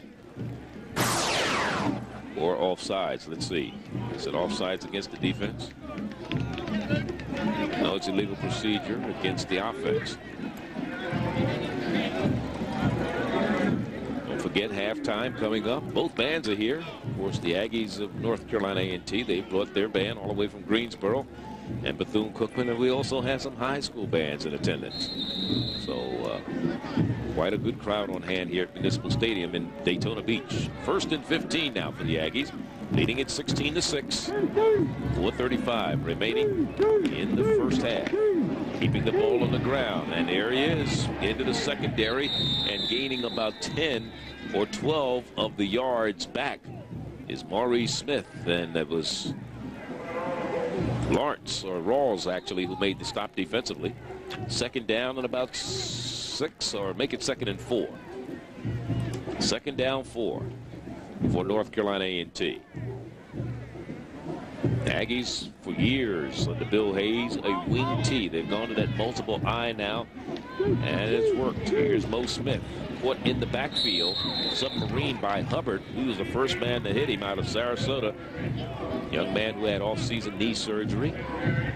And that's another tackle for loss for him, his 7th of the year, dropping opponent behind the line of scrimmage for negative yards. So to bring up a 3rd down.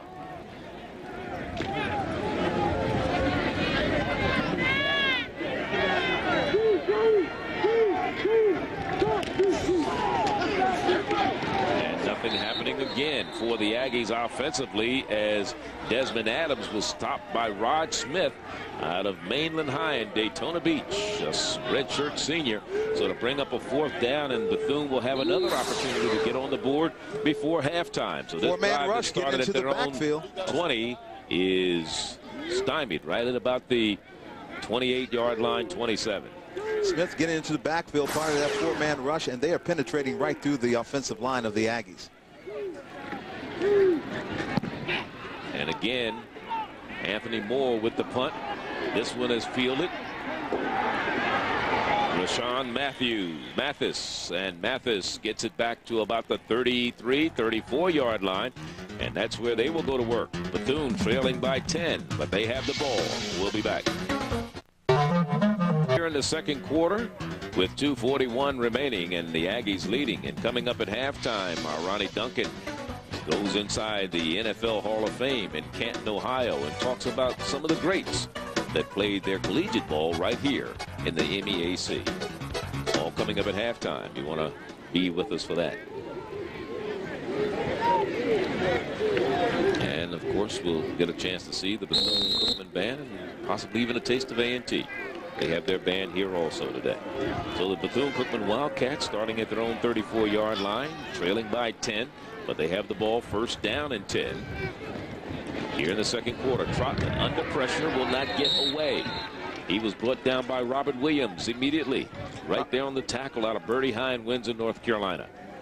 Once again, it's that excellent pursuit of defense, and when you are a defensive lineman, like the big fella you see right there, he will tell you, you got to back that thing on up. Robert Williams out of Windsor, North Carolina. Didn't play a year ago because of an injury. Had 5 sacks 2 seasons ago as a freshman. Has 3 sacks this year. Add another one to that one.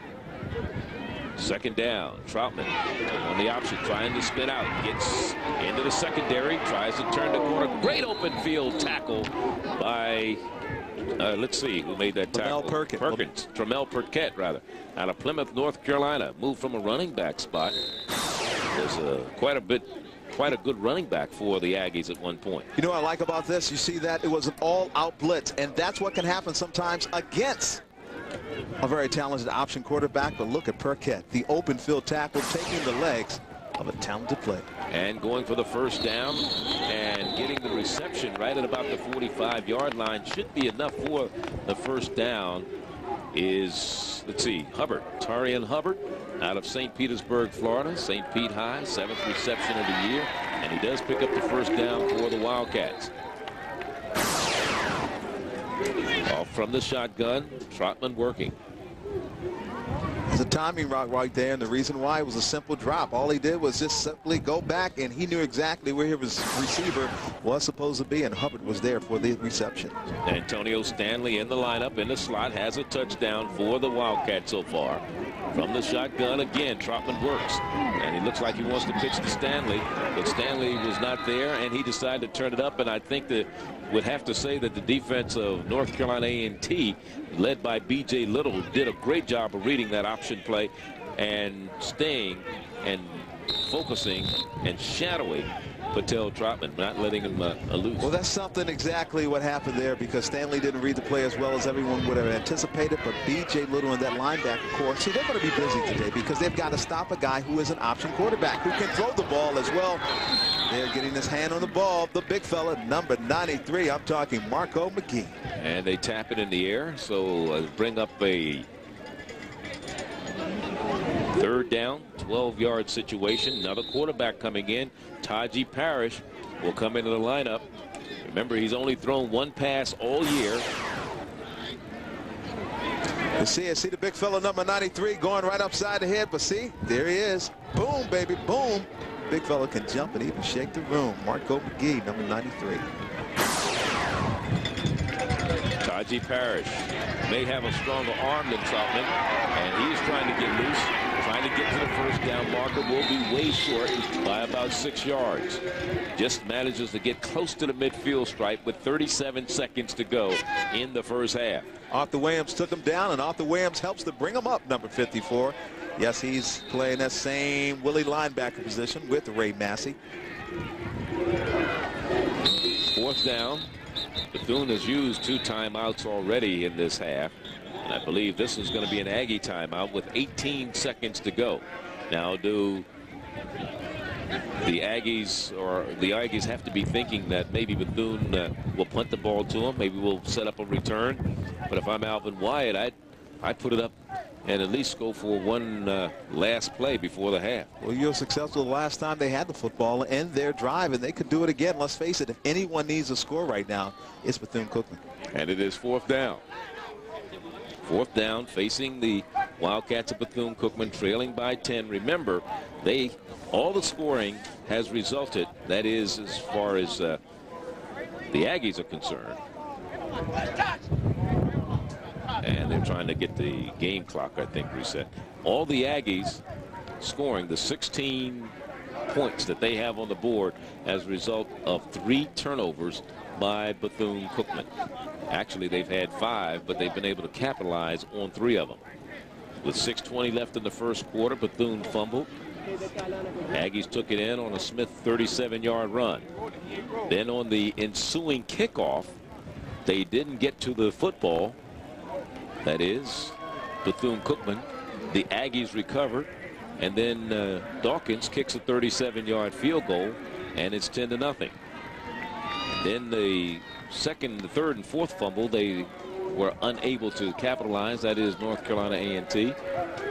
But then in the second quarter, with 11:20 left, again a fumble, and Farmer with a 1-yard run made it 16-0. Patel Troutman, 13-yard pass to Stanley, and that's how Bethune got on the board. Don't forget the Heritage Bowl coming up December 18th in Atlanta. The MEAC champion for the most part. And that's where everybody wants to go. Going against the SWAC. And of course the SWAC will not have anybody in the 1AA playoffs, although this basically is teams are looking at that Heritage Bowl as well as the 1AA playoffs. It'll be between Florida A&M and North Carolina A&T right now as we get a delay of game as to which team will represent the conference in the 1AA playoff and who will go to the Heritage Bowl. A year ago, this is where A&T wanted to be, the Heritage Bowl, had their sights set until Bethune came to town. Bethune knocked them off on homecoming 34-27 in overtime, a game in which A&T had a commanding lead. Going to pull away. Not a good kick. It goes out of bounds. Not a good kick by Jody Spear. I don't know what they were trying to do. He comes to the sideline. He looks over at Alvin Wyatt. They lost yards on the punt. Did you see the look that Coach Wyatt gave him? He was like, don't even come over here. Looks like they lost yards on the punt. Look, he's giving a demonstration as to what he was supposed to do. You know, the thing about it, he's animated. He loves his kids. He's only trying to get the very best out of them. That's Coach Alvin Wyatt. You know what? 16-6. Second half is going to be quite interesting. If I were you, I'd stick around. Intercepted. Bethune Cookman has an interception, another turnover. This is Giddens. And Giddens gets out of bounds and stops the clock with 4 seconds to go. So Joe Giddens with his 3rd interception of the year. 6 of the team's 10 interceptions prior to today's game have been between Lawrence, Giddens, and Mathis. And Giddens, they each had 2. Giddens picks up his 3rd. That's when you get greedy. No need to pass the ball with 22 seconds left to go on the clock. Take a knee and go into halftime. Here now you're putting yourself in a situation where Bethune-Cookman can come right back and score with 4 seconds left to go anytime a dangerous guy like Troutman's on the field. Watch it here, the interception, and I tell you what he did that was so smart was run out of bounds with a little time to possibly score. So he goes out of bounds, and Bethune gets the ball. I mean, this is going to be... They've got 6 wide receivers in this game right now. And a flag is going to be down. This is going to be a Hail Mary into the end zone. And it's intercepted in the end zone. But let's see, it's the penalty is on the offensive team. It's not going to be a defensive penalty. So we're going to have an illegal formation. So, again, that'll end the first half. It'll be declined by the Aggies. And that's going to end the first half. That's actually technically a turnover. 6-1 for the Bethune Cookman Wildcats today. First interception. No time left. Tell you what, it's been an interesting game in the first half when you consider the score 16-6. You've seen Troutman generate the offense late in the second quarter of this game. But, of course, turnovers have been the thing that have hurt every team that plays against the Aggies, because the Aggies will capitalize on that mistake. Once again, you see all the folks getting ready. The band is getting ready to pump you up and play for you at halftime. We've got a feature where I go to the Pro Football Hall of Fame, and we find out exactly who were some of the first African Americans inducted into the Pro Football Hall of Fame, and you will be surprised the representation that you will see from the MEAC and its schools and representatives.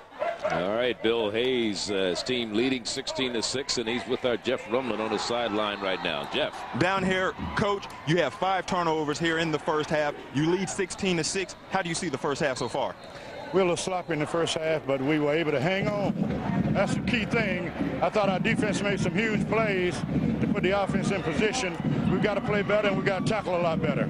And, Coach, it's obvious that your defensive players go for the ball. Do you teach that each day in practice? Every day in practice. We teach scoop drills for fumbles and things like that. All right, Coach. Hey, go with the Aggies. All right. We'll see you. Charlie, back up to you. All right. Coach is making me look good up here. You know that? Team leading by 10. We're at halftime here in Daytona. We'll be back. Somehow we've been able to institutionally capture that magnificent interface between the strong liberal arts tradition and the high-tech mode to produce the place where dreamers become achievers, from astronauts to presidents. North Carolina A&T State University, where the best get better. At halftime and down on the field, a marching machine from North Carolina A&T. Let's go down and take a listen.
North Carolina A&T Aggies marching machine here in Daytona Beach. Their team leading 16-6 at halftime. And a number of our players who play collegiate football here in the Mid-Eastern Athletic Conference are now members of the Pro Football Hall of Fame. And our Ronnie Duncan had a chance to visit and update us on those members. It is the home of greatness and the home of the best. The Pro Football in Canton, Ohio. And the MEAC is well represented in the home that enshrines football's greatest stars. And football fans from throughout the world make this pilgrimage to Canton, Ohio each year to take a look. Joe Corrigan is one of the executives of the Pro Football Hall of Fame. When you talk about any Hall of Famer, they're usually people who have had success throughout their life that got them to the final step, at least in their professional career. These aren't people who were handed things. They were people that worked hard and excelled at what they did. And that is the true essence of the emergence of the African-American athlete in professional sports in the modern-day era as we know it today. And back in 1946, Bill Willis, along with Marion Motley, who at one time went to South Carolina State, became the first two African-Americans to play professional football in the United States a year before Jackie Robinson ever donned a uniform with the Brooklyn Dodgers. Marion, as I mentioned, broke the color barrier along with Bill Willis, who played at Ohio State, in the All-America Football Conference. Concurrently, we had over with the Los Angeles Rams, we had Woody Strode and Kenny Washington. But Marion and Bill were the first two to really become outstanding athletes or professional athletes and stay for a long extended period of time.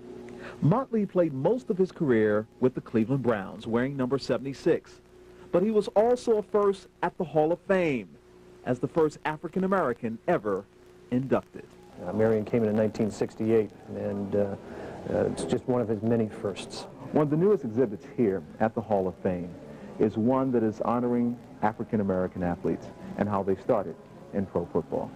Well, that exhibit we actually created in its original form back in 1978, but about 2 or 3 years ago we redid it, just gave it a different look. It kind of got dated in the sense of its technique.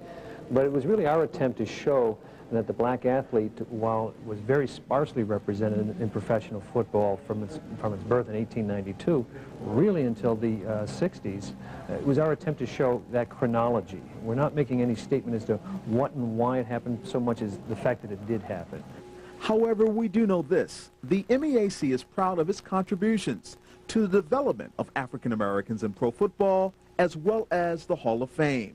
Morgan State has Roosevelt Brown, Lynn Ford, Willie Lanier, and Leroy Kelly all in the Hall. Bethune Cookman has Larry Little. South Carolina State has Marion Motley and Deacon Jones. And finally, Art Shell, the first African American to coach in the modern-day era, is there as a player with the Oakland and Los Angeles Raiders, and he's a proud product of Maryland Eastern Shore. That's 7 players from MEAC schools in the Pro Football Hall of Fame. And consider this, only 199 players, coaches, and contributors are in the Hall, and the MEAC has 7, and the first 2 men of color to be named there. The first thing that comes to mind when I think of the Len Fords and the Marion Motleys, and even later when we start getting into some of the players that came in the 60s, is that there were rival leagues to the National Football League at that time that helped bring opportunity. Specifically, the All-America Football Conference in the 40s enabled Paul Brown to bring in black players to that league. At the same time, the National Football League, more under pressure, reacted and allowed black players to play with the Los Angeles Rams. But Marion came in 1946, breaking the color barrier a year before baseball did it with Jackie Robinson. Len Ford came in 48 with the Los Angeles Dons. Len was an All-America, and I don't even know that he was drafted in the National Football League. But one thing we do know, he played in the MEAC. Ronnie Duncan reporting. They have made their mark. MEAC players in the Hall of Fame. We're at halftime, and the Aggies lead it by 10, 16-6. Time score, the Aggies of North Carolina A&T leading the Wildcats of Bethune Cookman. We're at halftime. Charlie Neal along with Ronnie Duncan. And Ronnie, when you look at this first half, kind of a strange kind of a ball game. When you look at the fact that Bethune Cookman has turned the ball over 6 times in the first half and still only trailed by 10 points against a team who put up 51 points last week against Howard. Once again, it's indicative of that great Aggies defense, but it's been the turnover. Coach Billy Hayes talked about it. He said, you know what? We go for the football, and you can see it. It's in bold print. 6 turnovers for Bethune Cookman, just 2 for North Carolina A&T. But time possession, it's been all about A&T, but not by much, only by about a minute. But rushing yards, 42, you'd expect them to have the edge there in the passing and rushing. And the reason why I say that is because 172 rushing, 42 passing, Bethune Cookman, they're starting to generate that offense, and that could cause some big problems for A&T down the stretch. All right, let's go down on the field now where the Bethune Cookman College Marching Band is performing for us at halftime. Let's take a listen.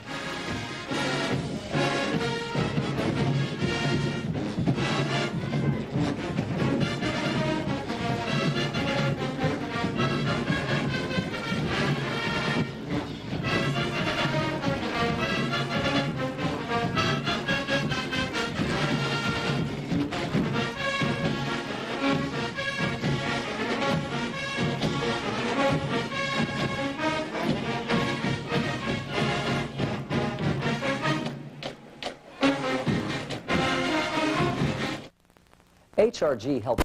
Halftime score, Aggies over Bethune Cookman College. Charlie Neal along with Ronnie Duncan. And Ronnie, quite an interesting first half. We talked about the 6 turnovers by Bethune Cookman College. A&T had 2 of their own, but A&T was able to capitalize on 3 of those 6 turnovers and put some points on the board. Well, one of the ways they put points on the board is with the running game. Take a look at the highlights, because when you talk about Maurice Smith, we've seen this guy go. I mean, he is simply awesome. Watch him here taking in for the touchdown. Charlie, that's 37 yards, and when you're that big and you're that good, that's just simply awesome. And then you want to see somebody take somebody into the end zone. Watch Mr. Farmer. See, you can't block me. I have the end zone, and before you knew it, but here's Troutman going to Antonio Stanley. Yes, he's missed the excitement. Antonio Stanley looked more like a baseball player catching a fly, but he catches it for the touchdown. And of course, here's the big hit on the official. And I tell you what, man, you hate to see that go down. So you've got like 2 players down. We've got an official down, but we've got a score of 16-6 for the Aggies of North Carolina A&T. More of the MEAC Game of the Week after this. I leave you a responsibility for young people. Bethune Cookman College is an enlightening educational journey which inspires young men and women to succeed. For nearly a century, this private United Methodist College has maintained an international reputation for academic excellence and moral leadership. Its modern campus and facilities provide students unparalleled opportunities for learning. Bright futures begin at Bethune Cookman College. Football at its best with hard-hitting, non-stop action. From Tallahassee, Florida to Washington, D.C., MEAC football in 1999 will keep you on the edge of your seat with the stars of tomorrow today. The MEAC invites you to join us next week in the nation's capital as the Howard University Bison celebrate homecoming by hosting the Bulldogs of South Carolina State. Check your local listings for time and station. Halftime score. We'll be back. Third quarter action from Bethune Cookman in just a moment.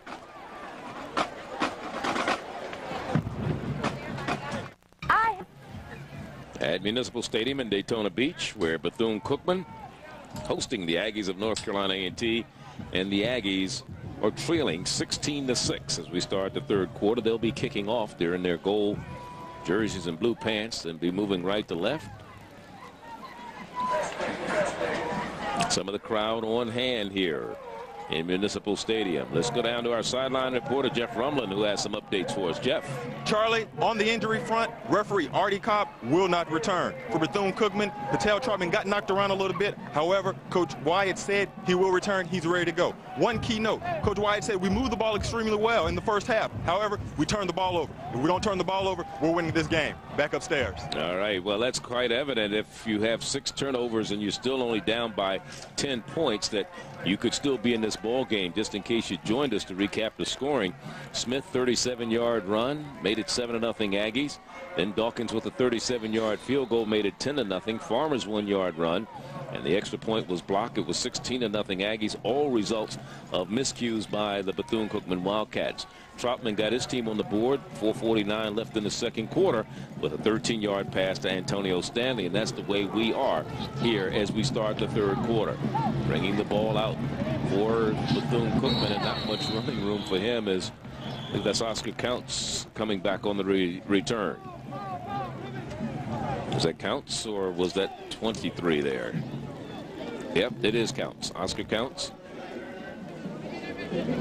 Moses Norman is the referee. Bruised shoulder for Artie Cobb, who started out at the referee position, so he will not return. But the Wildcats of Bethune-Cookman have the ball, 1st down and 10 at their own 12. Started to show some life and holding on to the football just before halftime. The deepest penetration they had other than a touchdown was to the Aggie 15-yard line. Patel Troutman keeps the ball across the 10-15 to about the 16-yard line. A gain of 3, 2nd down and 7. The quarterback coach at North Carolina A&T, ironically enough, is a former quarterback here at Bethune-Cookman, J.D. Hall, and he's sitting in the booth right next to us. He still holds a couple of MEAC records when he played here at Bethune-Cookman. Again, they keep the ball on the ground. Jeremy Thomas cutting back, and he is brought down. Good tackle.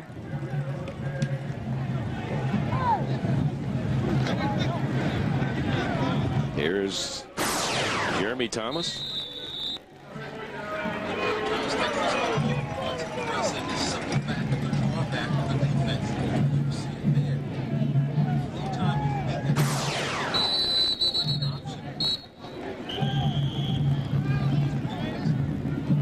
Sammy Rogers goes out. He's the one that made the last tackle for an equipment repair. He'll be replaced in the lineup by Jermaine Heinsohn for the Aggies of North Carolina A&T. Now there's some discussion. Bill Hayes is out on the field talking with his defense. I didn't see anyone take a timeout. I'm trying to figure out what's going on here. Alvin Wyatt is beside himself, and he's discussing things with Todd Reese, the headline or the line judge, on the near sideline. So I still have no idea what that whole discussion situation was about, but we're rolling now. 1st down. 1st down and 10. Ball out across the 22. About the 23-yard line. Jeremy Thomas on the carry, but a flag is going to be down. We may have illegal procedure against Bethune-Cookman, and that'll nullify that good run. If it is illegal procedure, it may be offsides against the defense. 2 people moving at the same time. We have illegal procedure. No, it's offsides. I'm trying to figure out, trying to get the signals from Moses Norman. On the defense, decline, 1st down. So the penalty is declined. It was offsides against the Aggies of North Carolina A&T. He jumped off a little offsides and then, you know, I saw him make the move, and I wasn't too sure whether he was just going to call a flag, and then all of a sudden, it is 1st down and 10 for the Bethune-Cookman Wildcats at the 36-yard line. Jeremy Thomas still behind the quarterback, and Thomas has the football, goes straight ahead, picks up about 2 or 3, out to about the 38-yard line. That'll bring up a 2nd down and 7 again. So there's Jeremy Thomas, who's getting quite a bit of the load today as far as carrying the ball between him and Jay Rogers.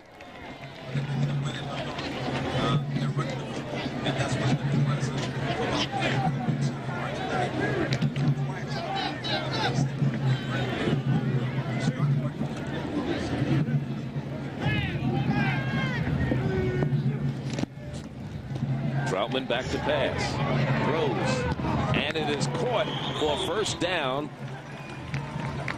All the way up into Bethune Cookman territory is Terrion Hubbard, the redshirt sophomore out of St. Petersburg, Florida. So it was a great catch with a man draped all over him. And the man that was draped all over him was Darrell Clue. And he couldn't believe that the man came up with the catch. Darrell Clue was there to perhaps try to strip that football. Once again, it's that technique that Coach Hayes said they've been working on the entire season. And obviously it's paid some dividends today. On the option, Troutman cuts it back inside. Jeremy Thomas was stood up in the hole. It's a good thing he didn't hand the ball to him. Sean Paler was able to slow him down, especially coming in from his position, from the right defensive end position. Slow down Troutman. When it comes to sacks, the Aggies of North Carolina A&T lead the MEAC, averaging 3.5, second in first downs allowed. And here's the third down conversion you see there. Here we go. Again, Jeremy Thomas, the same type of play that would have stood him up before, stood him up this time. Robert Williams leading the charge for the Aggies defensively, and he's got some help down there from B.J. Little. Tell you what, that time Robert got off the ball so quickly that he didn't even have time to respond. All he did was wrap his man up, and it was nothing like a loss for a game. Third down situation. Here we go. The Aggies today, 1 of 6. Bethune, 4 of 9 in third down conversions. They came in with a 34% ratio. Antonio Stanley is in there from the shotgun. Troutman sidearms it, and it's caught inside the 30. Stanley still on his feet and finally run out of bounds at about the 20-yard line. Antonio Stanley, who a lot of people didn't think would play today, he has a touchdown reception of 13 yards, and he picks up another reception on this play for first down. Antonio Stanley shows you his athleticism, and what he did on this play is that he came back to the football, got to the softest spot of the zone, was able to catch on, and this is what he can do with the football. Move. I'm talking about run without the football. They call him Mr. Excitement because he can definitely make things happen. Yeah, the junior from Miami, Florida, major education, but he's teaching a lesson on you can't catch me right now. Jeremy Thomas again trying to get the running game going, and again it was Robert Williams there to make sure he didn't get too far. Gain of 1, stopped at about the 19, second down 9. We're in the third quarter, 10-20 the time remaining. Bethune Cookman moving the ball extremely well. They've mixed it up a lot, be it with the option, be it with the straight drop up Patel Troutman. And he's going to his receivers. He's finding the open opportunities. Right now, obviously, the run is something that North Carolina A&T has been able to stop with some efficiency. However, anytime Patel Troutman is moving and grooving the way he's done right now, look out. And he keeps the ball on the option, and nothing doing for him that time as Sammy Rogers out of Jacksonville High in Jacksonville, North Carolina, came up to make the stop. And this is a Bethune Cookman team, Ronnie, that a year ago was third in the MEAC in scoring offense, second in run offense, number 4 in total offense with the wide bone. They averaged 229 yards rushing per contest a year ago. This year, not much behind that, about 204. And the difference is, again, Patel Troutman, I think, had a little more protection a year ago. And I think they surprised some people a year ago. They're not sneaking up on people like they did in 1998. Troutman doesn't like what he sees defensively. He's going to call a timeout. 9:19 remaining third quarter. 16-6. The Aggies still on top by 10 over Bethune in Daytona.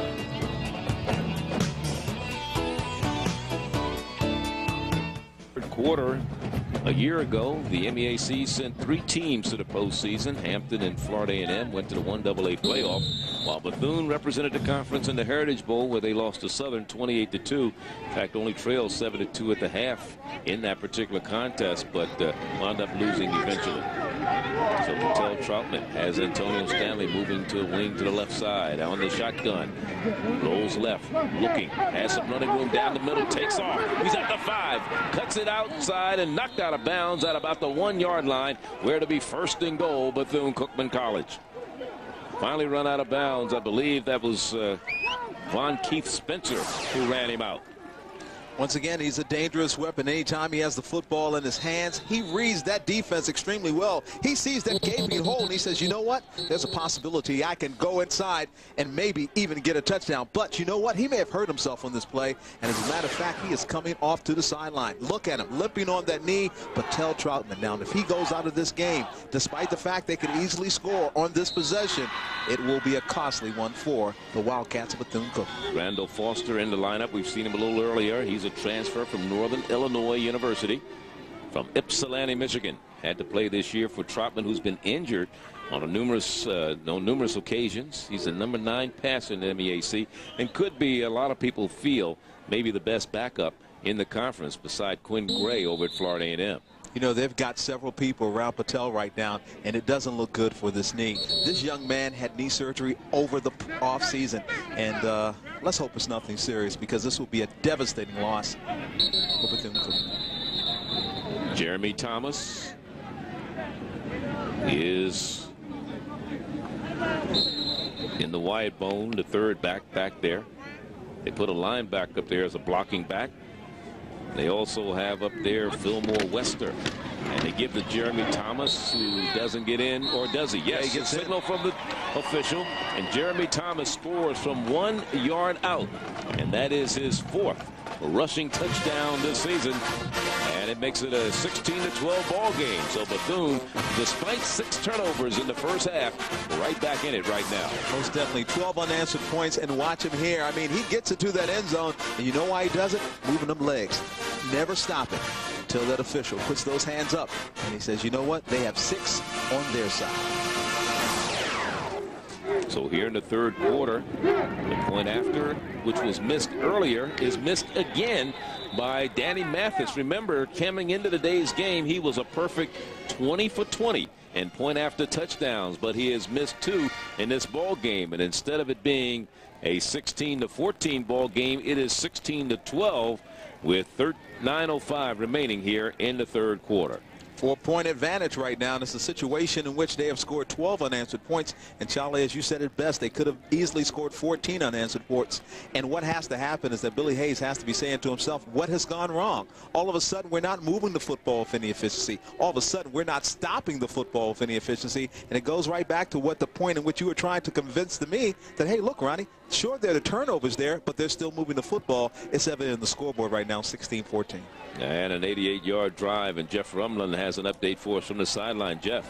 Guys, Patel Troutman, knee bruise on the left knee. He will return, says team doctors. All right. Well, he's been a trooper today. He's been in and out of the lineup. He's been in and out of the lineup all year long. He's had problems with that knee.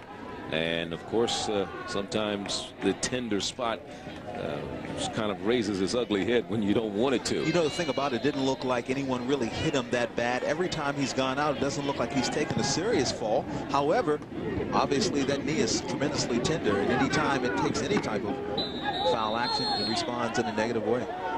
So the kickoff by Jody Spear is down in the end zone. Blakeney will not run it out. So it's been brought out to the 20-yard line, where it will be 1st down and 10. When you look at the latest 1AA poll, Florida A&M still in the hunt for the Heritage Bowl, but North Carolina A&T not far from being ranked this week. They were like around 25 or something like that in the rankings of 26. They were just a hair away from going in to the top 25 ranking. They haven't made a lot of believers nationwide. A lot of people are wondering how they've had so much success. One of the reasons they've had it is running the football, and that was, of course, Maurice. Big Maurice didn't get many yards on that carry there. Maurice Smith. So the Bethune Cookman Wildcats showed they can get a sustained drive going if they just hold on to the football. That last drive started at their own 12. They go 88 yards, and they put it in the end zone with Jeremy Thomas sneaking it in from 1 yard out. And it is 2nd down and 9 now for the Aggies, who lead it by a score of 16-12. They got to put the ball in the air, the Aggies. They've been running the football, but right now I'd like to see Chris Caldwell get the football and do some amazing things with Darius Helton, that fine wide receiver. And we're going to get illegal procedure or a false start against the Aggies of North Carolina A&T. Tempest is starting to flare, man. People getting a little edgy out there. This game is on the line. We've got a heck of a football game at 16-12, 8:17 left in the third quarter. Well, these teams again have been talking a lot of trash over the years. Right to the snap. False start on the offense. Replay the down. So false start on the offense. Replay the down. And that'll move the ball back to about a 2nd down and 13 situation.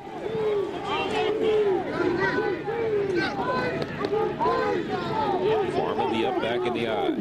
Bo Smith is the second back. Play action. Back to pass is Battle. Has some running room. Decides he's going to take off and run, but he's not going to get far. He was run down from behind on the near sideline. Yeah, it was Chuck Powell, and Chuck Powell was with the acceleration, and what I liked is that he came from the backfield to do exactly that. Number 49. Jimmy Williams, 48. Jimmy Williams was the man that made the tackle from Norland High in Miami. That was a nice thing, coming from behind and from that position on the football field. Anytime you can run the quarterback down like that, you're doing your job. 3rd down and 5. Farmer goes in motion. Nobody behind the quarterback Battle. And we got a flag again. Here's Rolando North trying to turn the corner. Ramondo, a very quick individual out of West Charlotte High in Charlotte, North Carolina. Very close to that 1st down mark in front of the Aggie bench. But we're going to get a flag against the Aggies. They've been penalized in the first half alone. They were penalized 6 times. Both teams picked up 6 penalties in the first half. All right, just got to know Terry Doctor is out with a sprained ankle. And he's been out just about all game. So but you know what? That defense is starting to play extremely well without him. They certainly have. We thought that was going to be a devastating blow, but it hasn't hurt them that much. Illegal shift against the offense. 5 yards. Replay the down.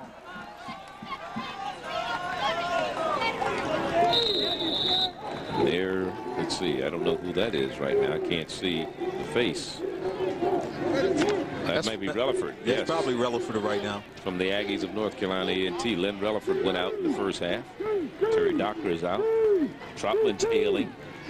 Referee went down. Battles back to pass. And here's a pass out in the flat. And not much going on after the reception for Darius Helton. He got the ball and it'll bring up a 4th down punting situation for the Aggies of North Carolina A&T. Man, it's almost like someone let the air out of the offense of the A&T But see, I don't think they really had the offense today. Again, they were fortunate that they had the ball because of 6 turnovers by Bethune Cookman, but they still haven't shown a whole lot as far as their offense today. So from their own 23-yard line, they're back to punt it away. Darian make that Anthony Moore, the punter, gets a high kickoff. Fair catch called for and made right at the 40-yard line. 16-12. We'll be back. 16-12 here in the third quarter.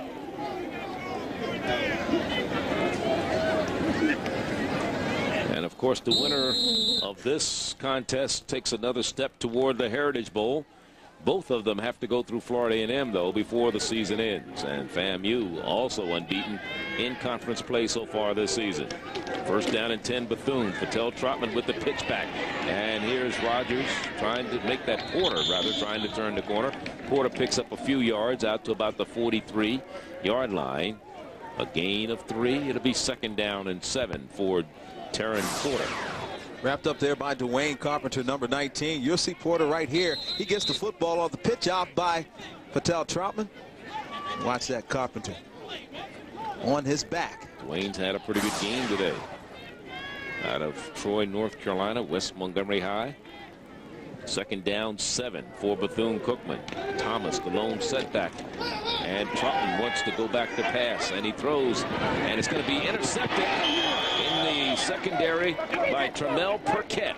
So the 7th turnover of the day by Bethune. Not a good pass by the quarterback, Patel Trotman. his 7th interception of the year. Mel Burkett act as if he was intended to be the receiver instead of the defender. Watch him here. Patel Troutman. Everyone has talked about the fact that he's throwing a little bit more. Came into this game 19 of 24 in the last 2 games in which he's had a lot of success throwing the football. Right here, he makes a huge mistake, and Burkett makes him pay. Burkett's first interception of the year.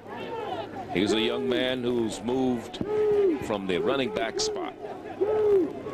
6 plays, 3 minutes and 19 seconds is the longest drive that A&T's had today, and they still wound up punting the football away. So again, that goes back to the fact that they have not been able to sustain any long drives. They got their 16 points because of the mistakes by Bethune Cookman. One thing, Jason Battle has not been able to get off the way that he wants. And let's face it, here's a kid that he came into this game doing extremely well. You know what? He's getting a lot of pressure, though. And the pressure is coming from all angles. As a matter of fact, every time he turns around, he sees that maroon. He sees those Wildcats coming at him. He thinks about throwing the ball. He says, no, I better hold on to it. And he runs out of bounds. See, any damage can be done. A lot of times you say they're not doing well, but you forget that the other team is out there playing too. And they've trained all week in practice to try to stop you, as Mo Smith has rough going downfield.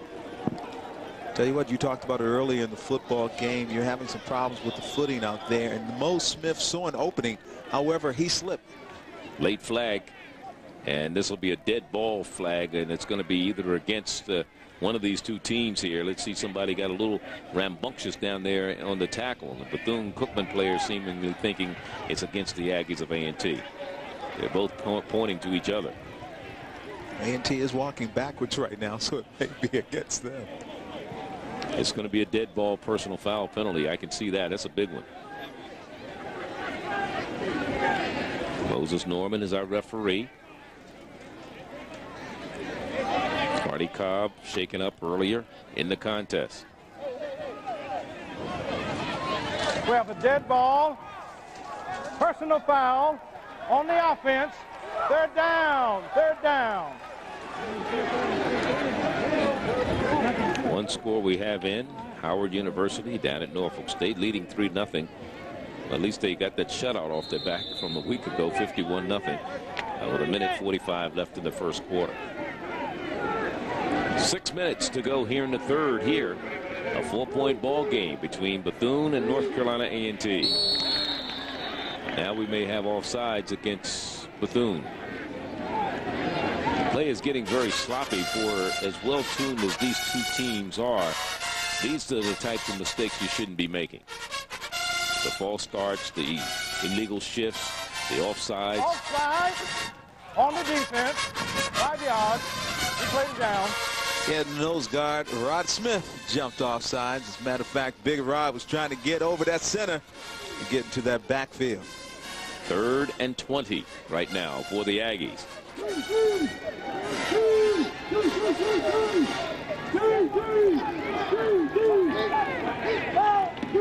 And they give off to Farmer. And Farmer has nowhere to go as Jimmy Williams got the linebacker, got his arm around the ankle of Eric Farmer, wouldn't let him go anywhere. The linebacker out of Norland High down in Miami. Did a nice job of getting into the backfield, because what was about to happen, he was about to turn upfield. He was about to turn upfield off the right tackle. Bill Hayes, you see him there, 13th coach at the school, only 2 losing seasons. His first 2 years, that was 88 and 89. In fact, he spent 12 years at Winston-Salem, had a record of 89, 40, and 2. It's a career 170 win record. Not a good punt this time. Again, and it hit one of the Aggies in the back and dies right at about the 44-yard line. We'll be back. 16-12 is our score. The Aggies holding on by 4.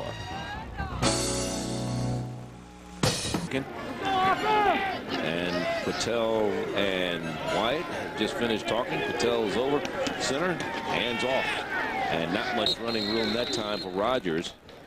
Jay Rogers. When you talk about the rest of the season, you look at Bethune Cookman's schedule. Next week they're at home against Hampton University. They travel up to Norfolk to play Norfolk State the week after. Then they close out the season November 20th in Orlando in the Florida Classic. That's a game that traditionally brings over 60-some thousand people to the Florida Citrus Bowl there in Orlando. They play Florida A&M in that game November 20th. 2nd down and 9 now for Bethune Cookman and the Wildcats. Trotman working from the gun this time. One-step drop, throws, has it complete to Antonio Stanley, who retreated and actually lost some of his forward momentum, maybe gain about a yard on the play, and that's it. It'll be 3rd down and 8. Let's check out some other games in the MEAC. Some very big games happening as far as Delaware State and Florida A&M. They're playing down in Tallahassee. No score between South Carolina State and Hampton, and of course Howard, we mentioned earlier, leading Norfolk State in the first quarter 3-0. All big games as we go down the stretch, and everybody jockeying for positions. They want some postseason honors. 3rd down and 8 for Bethune right now. Lash comes in the slot, goes in motion now. Stanley's on a wing to the left. 2 people moving at the same time, so that's a flag against the offense. Trotman just throws it, and he throws it out of bounds, and it may be declined, the penalty. Yeah, it looked like there was some holding there. Well, beside the holding, there was on the offensive side 2 people moving at the same time. You had a man in motion. Got illegal shift on the offense, declined, 4th down. That'll bring up a 4th and 8 situation. That'll bring on the punting unit for Bethune Cookman College. Jody Spear will come on to punt it away, averaging 39 yards per punt, but he has had 1 block so far this year. And Chris Caldwell is the deep man to return for the Aggies. So this drive started at their own 44. They are punting it from their own 46.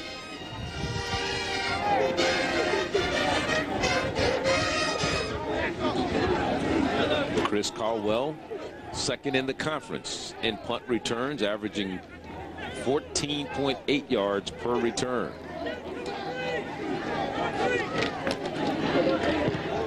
Spear gets off a good one. Caldwell retreats, picks it up, and falls down at about the 8-yard line. So that's where they will go to work, the Aggies, the 3rd possession of the 2nd half.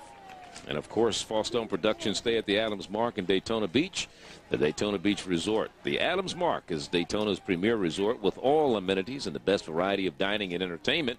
All rooms are oceanfront, located at 100 North Atlantic Avenue. The Adams Mark is the premier resort in Daytona Beach. For reservations, all you have to do is call them at 1-800 toll-free 444-ADAM. 3:17, the time remaining here. Charlie Neal, Ronnie Duncan, Jeff Rumlin, and the Aggies leading it by 4, but they fumble the football. And let's see, the Aggies have lost it. Their 3rd turnover today, and A&T has lost the football. Bethune comes up with it. You know, sooner or later, good things are going to start happening for the Wildcats, and it's happening right now. They're capitalizing on the mistakes of North Carolina A&T. Maybe the true colors are coming out. You can see right here that Jason Battle never got a grip on that ball. Bad snap, either from the center or either from him trying to handle it. Take a look at it right here. You'll see the center right under the ball. But you know what? It hit the foot instead of even hitting the hands. And that's bad. That's a bad move to make at a time like this. And look what the ball is inside the 10. And this is Trotman's territory. And when they get into that red zone, they normally score. Jay Rogers, the lone setback. And Rogers has the football, but he's not going to go anywhere as he's met in the hole by Robert Williams. Robert Williams taking him down for a loss. The defense has to answer the call. They've got all the numbers. They're the top defense in the MEAC. Now they've got to step up and do the job. And right now, 16-12 is not a very huge lead. That's only 4 points. And one guy who wants this victory, that man right there. You talk about a guy who can't forget. You know, my grandmother used to always say this thing. She's Mary Jane McQuaid's. I can forgive and I can't forget. I believe that Coach Wyatt thinks the same way. He thinks back every time he takes on A&T to that 73, the 7 trashing, and he says, hey, Billy was running up the score. Chris Brown is the man hobbling off out of Sarasota's Riverview. Soul of the offensive line, started every game a couple of years ago. Redshirted in 96 and 98. Honorable mention last year. All the MEAC, as you look at Bill Hayes on the other side of the field, his defense backs against the wall. With all the opportunities they've had, they have not played that well offensively. That is the Aggies today. And that's hurt them because of the simple fact that they've had the momentum. They've had the huge lead, and they have let Bethune-Cookman come right back and perhaps take this game and take the lead. We'll see what happens on this series. Second and goal from the 11-yard line. Again, Rogers skipping through there, really not handling good opening and not a good hole. They needed to do a little bit more to spread that out. Most definitely. They got to spread out this ball. They've got to open it up. And you know what? He's probably going to go to the lucky charm. There are two things that can happen right now. You're talking about Antonio Stanley. He's back into the game. You're talking about going with maybe 4 to 5 wide receivers. They did that the last time they scored. And obviously with Patel Troutman, you know that he is a dangerous man anytime he has the football. Now again, they're down by 4. There's still a lot of time left. We're in the third quarter. They could still kick a field goal, come to within 1, but you got to remember Danny Mathis, who is their kicker, has missed his last 2 PATs in this contest. It should be only a 2-point ball game. Troutman is brought down right away by guess who? Number 97, Robert Williams, who's been playing a whale of ball game along that defensive line, and Troutman never got on track. He gets off the ball extremely well. Number 97, I'm talking about Robert Williams. Watch him here. Once the snap is made, look who's in the backfield. And Patel Troutman says, how did he get to me that quickly? How did he get in the backfield that fast? You see, man, he's like lightning. You didn't even see him. So this will be a 29-yard field goal attempt by Danny Mathis. He is 7 of 11 in field goals this year. He was 20 of 20 in PATs before today's game. We get a procedure penalty even though the kick is good, and it's going to be against number 71, Jesus Sarday. He raised up a little bit too soon before the ball was snapped, and then left tackle spot. But the kick was good, but it won't count. Right to the snap. False start on the offense. Replay to down. If we see it, you'll watch 71. He moves a little prematurely before the ball was snapped. And that is what precipitated the penalty flag. So rather than a 29-yard field goal attempt, it's going to be a 34-yard field goal attempt. He's kicked the 47-yarder this year. This one is up, but it is good. I wasn't sure the way the official was looking at it. It is good. So they pulled it within 1. Mathis with the 34-yard field goal attempt pulls his team to within 1, 16-15 here in the third quarter with 54 seconds left. We've got a close one. Just 1 point. You know, this could be a game that Bethune-Cookman could easily be on top of. Some point afters had been made, and it's going to be quite interesting to see what happens as we work the clock.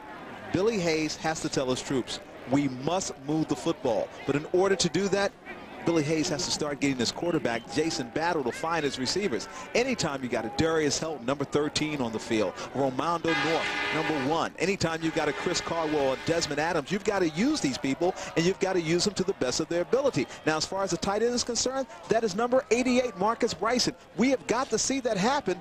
But you know what? The reason it hasn't happened, the defense has been there all day long consistently without Terry Doctor, the leading tackler for Bethune-Cookman. He's out right now, but still, Bethune-Cookman is finding ways to do it, and they're finding ways to do it with Lydell Jackson, Willie Dobie, Abdul Yates, Rod Smith, Damian Cook, all those guys playing well. And let's check out that ground scoring drive. 4 plays, 6 yards. 34-yard field goal by Mathis, and the time used off the clock. Aggies, an up man picks it up, and not much running room for him as he is dropped back at about the 21-22-yard line.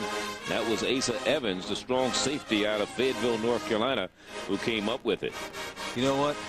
You got a Bethune-Cookman player on the field right now that's pretty shaken up in that whole series off the special teams. Somebody clean this block.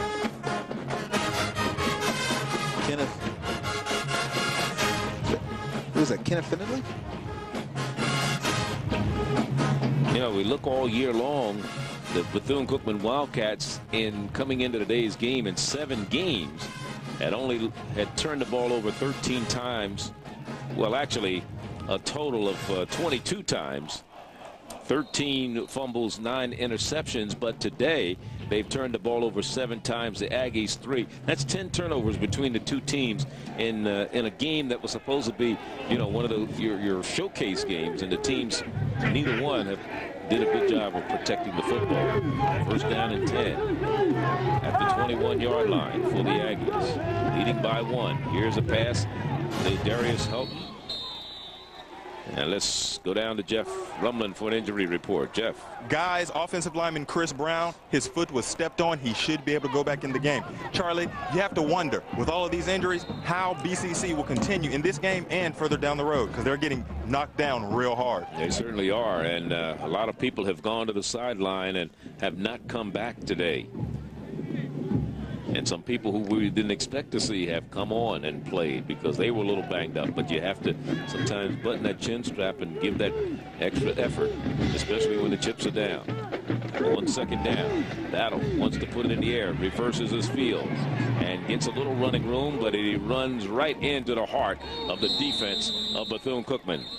And that's the end of the third quarter here in Daytona Beach. 1-point ball game. The Aggies by 1. Need a new look for your living? In Daytona Beach, 16-15, Aggies by 1 over the Wildcats of Bethune Cookman. Let's check out our third quarter. Bank of America stats for the game. Bethune Cookman doing a good job on the ground after still struggling early in this contest. In fact, lead in overall yards and first downs. But they have actually 7 turnovers now as opposed to 6. Tell you what, mounting turnovers, mounting points, the change in flow of this game. Third down and bobbled by Battle, but he manages to pick it up. Darius Houghton has the reception, but he is still way short of a first down at about the 28-29 yard line. So to bring up a fourth down situation, 4th and about 3. They took my suggestion and went to, of course, their wide receiver, Darius Houghton, on 2 of the series. But once again, just bad snaps and bad pursuit with that football. I'm talking about the Aggies of North Carolina A&T, Charlie. Their offense out of sync. They just can't seem to generate any positive yardage. Rashawn Mathis is deep to receive the punt of Anthony Moore, who's been a busy man this afternoon. Mathis at about the 34-yard line retreats. You never go backward, you go forward. And he was at the 34. He takes him back to the 29. So he lost 5 yards on the punt return.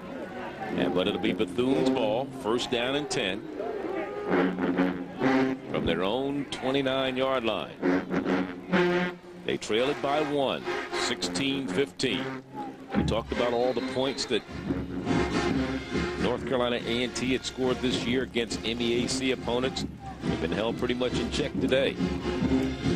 28 was the lowest, and that was against Norfolk State. You can have all the numbers in the world, but when you're talking about an intense rivalry such as the one we are witnessing here today, strange things can happen.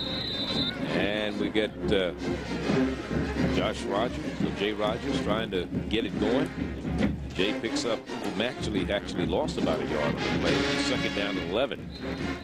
28 points was the lowest output against MEAC opponent for the Aggies this year, and that occurred against Norfolk State. They scored 3 times in the fourth quarter in that game that was tied 7-7 at the half. They had 41 points against Hampton. Mosen has 141 yards rushing. 30 points against Morgan, 411 offensive yards. Here's Troutman on the reverse. There's a man right there in his face. Good defense for Eric Lash, who was trying to reverse, and the Aggies stayed home. They were not fooled defensively. Once again, you look around and you always see the Aggies on defense. The reason they play that defense so well is that they make the adjustments. Anytime you can do that when there is the ending around, when you have the options, when there are definitely pitches on the opposite side of the field, when you can get more than 3 people on the tackle, you're doing a good pursuit of the football. Sean Paler was the man who caused Eric Lash to slow it down, and then Sean had help from his friends. A whole bunch of gold jerseys came to the rescue.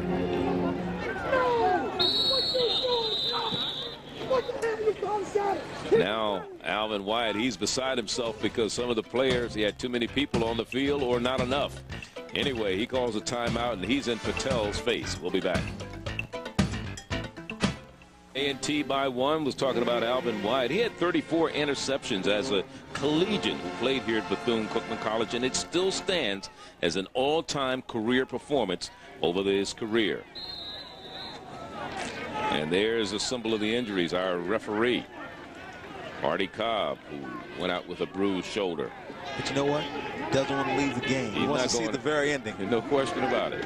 On 3rd down and long, Patel Troutman throws as a complete.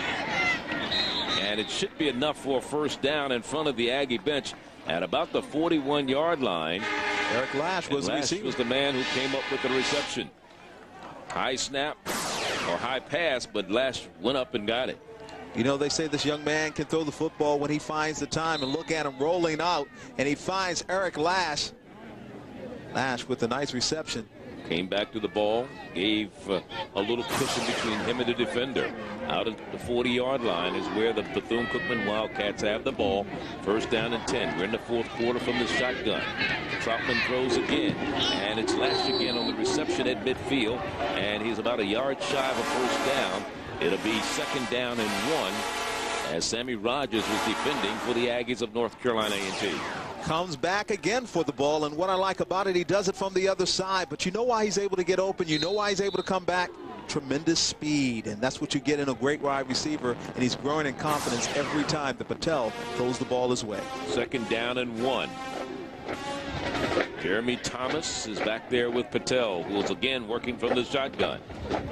And Patel, he's going to run it for the 1st down this time. Has the 1st down with plenty to spare and has run out of bounds at about the 48-yard line. Wisely runs out of bounds before Dwayne Carpenter can lower the boom. You know, that's discipline. You know, before you probably would have seen him try to go ahead for even more yards, but he recognizes, you know what, I've been very fortunate. I haven't had a serious injury. They've had to take me out for a blow here and there. 16 carries, 72 yards, and he's close to his average of 85 yards per game, and that's what's important. But the other thing is how North Carolina A&T right now, they're confused. They don't know if they should do their lane assignments or whether they should go for the quarterback. They're just all confused right now. Option again, and the pitch back. Jeremy Thomas, and he's run out of bounds in front of the Bethune bench. Jeremy Thomas run out at about the 39-yard line. Darryl Clue was there defending. Let's watch it. Troutman did a good job of selling it, and then, of course, Thomas was able to pick up some yards he didn't think he was going to pick up. They run it the short side of the field. Yeah, but you're running the option extremely well right now, and especially that's what you're supposed to do. You sell it to the defense, and then, of course, you give off the little dump. You give off the little hitch, and that's exactly what's happened so far. The lane assignments have not been read perfectly by the Aggies of North Carolina A&T. Troutman hurdles somebody, gets it off, and Jeremy Thomas gets the 1st down on what looked like a helter-skelter type of a play that wasn't supposed to go anywhere. I tell you what, he's a bad man. He can make things happen. He can ad-lib on the football field. You talk about creativity. He's Picasso out there. Watch him here. He doesn't have anything going on, but it's his athleticism. Jumps right over the player and finds his man. There's Mr. Thomas. And it's 1st down for Bethune Cookman. 11:05 to go. 31-yard line of the Aggies. Look at that turf, all loose up and down the turf. It's hurting both teams, but you know what? Seems like it's not hurting the Wildcats as much. Troutman pitches to Jeremy Thomas again, who turns the corner for a yard. Gaining in confidence. That's what's happening right now with the Wildcats. This is their stadium. We're here at Daytona Beach Municipal Stadium. As a matter of fact, you could hear some of the students say, why aren't we winning this game? We should be further ahead in this game. Well, I tell you what, if you win, you win. If you come back and win, it's even a better thing. And right now, they're only down by 1 point. I'm talking to Wildcats of Bethune Cookman. Shifting ties, the ebb and flow. Charlie, you said it right. Even though North Carolina A&T took the early lead, what did they do to get it? Well, they capitalized on the other team's mistakes. Good field position. However, when it came to generating offense, they were stymied so far today. Larry Jones is in at a wide receiver spot, wearing number 14 at the top of the screen. And here's Jeremy Thomas. or make that Patel Troutman on the option, keeps it, takes it all the way down to the 15-yard line. And he took a pretty good hit on that knee, but he jumps right back up. I tell you what, he took a pretty good hit. Maybe not necessarily on that knee, but he had me fooled. As a matter of fact, I thought he still didn't have the ball. Watch him here. He's like Houdini with the football. Yeah, he gets the defense. The defense thinks they've got the man wrapped up, but you know what? Keep your eye on number 9, Patel Troutman. He is the leader of the charge for the Wildcats of Bethune-Cookman. And right now, with this ball getting closer and closer to that end zone, you know he is the go-to guy. First down and 10 at the 15 of A&T, trailing by 1 point. Rogers inside the 10. Rogers at the 5. Rogers at the 4. Jay Rogers, first and goal for the Bethune-Cookman Wildcats. The surge, they move the pile forward. I tell you what, they're moving it forward. They're moving it forward with that fine offensive line. You have guys like Chris Brown, you get Mr. Porter, you get Hubbard. All those guys are moving the football. And anytime you got that tight, look at that, number 72, just all over the Gabriel football. Pinella. Just moving people out of the way. That's what it's all about. He was a first-team all-conference player in high school at Tampa's Jefferson High. He's blocking people today. First and goal for Bethune-Cookman. Porter is the man on the wing to the left side. Troutman calling the signals. North Carolina A&T showing blitz, and they do a good job with Brad Holmes coming in and reading the play, and Jay Rogers getting nothing. In fact, losing a couple of yards. He may have lost a couple of yards there, but once again, it's the inconsistency of the defense. You're talking about North Carolina A&T, one of the best defensive teams in the country in Division I AA. I mean, the Aggies were 3rd in total defense, 5th in scoring defense and pass defense in the nation. Not just the MEAC, but the entire nation of Division I AA schools. And right now, they are getting schooled by the offense led by Patel Troutman and the Bethune-Cookman Wildcats. Second and goal from the 8-yard line. From the shotgun, Troutman stands out, throws. Jay Rogers cannot hold on to the football. Heard those footsteps. And he was trying to run before he catches. It's one of what they call WBIH, did not watch ball in hands, and he tried to get upfield before he got the football. So it'll bring up a 3rd down and goal. Even a field goal here would put them in the lead, but I know Alvin Wyatt would like a little more breathing room. With 8:24 to go, he'd like to put 6 on the board. What they've done so well 7 in the 4th quarter is that they've taken time off the clock. They have moved this football down. There he is. Danny Mathis. Missed a couple of extra points today. Yes, he did. And here again from the shotgun. Troutman throws, has it complete. Not enough for a first down, though, or touchdown, actually. He has it complete on the near sideline, and that's Hubbard on the reception. And it's 4th down. Now, do we go for it, or do you kick the field goal to get the lead? I think you have to go for the field goal. This is one of those situations where it's not, you know, I don't think there's much of a brainer here. I tell you what, you've got to play it safe, and obviously it's not much of a brainer, but it gives Bethune-Cookman the lead for the first time in this game. You're talking about an opportunity to put 18 unanswered points on the football. Look at that. The goalpost is not straight. The goalpost is leaning off to the side. That's okay. The goalpost is doing a lean right now. I think the officials see it leaning too. So the officials are looking at the goalpost leaning. Let's hear the explanation. He's got a gangster lane going on. He was talking. I couldn't hear what Moses Norman was saying. We missed it, but he did try to explain something about what was happening. But either way, we're going to have about a 20-yard, 21-yard field goal by Danny Mathis.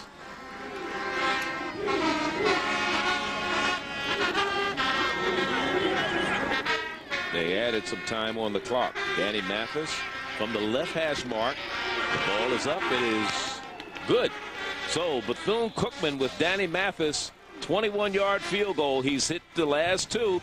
Remember, he won the game against South Carolina State a couple of weeks ago, and they lead it by 2 right now.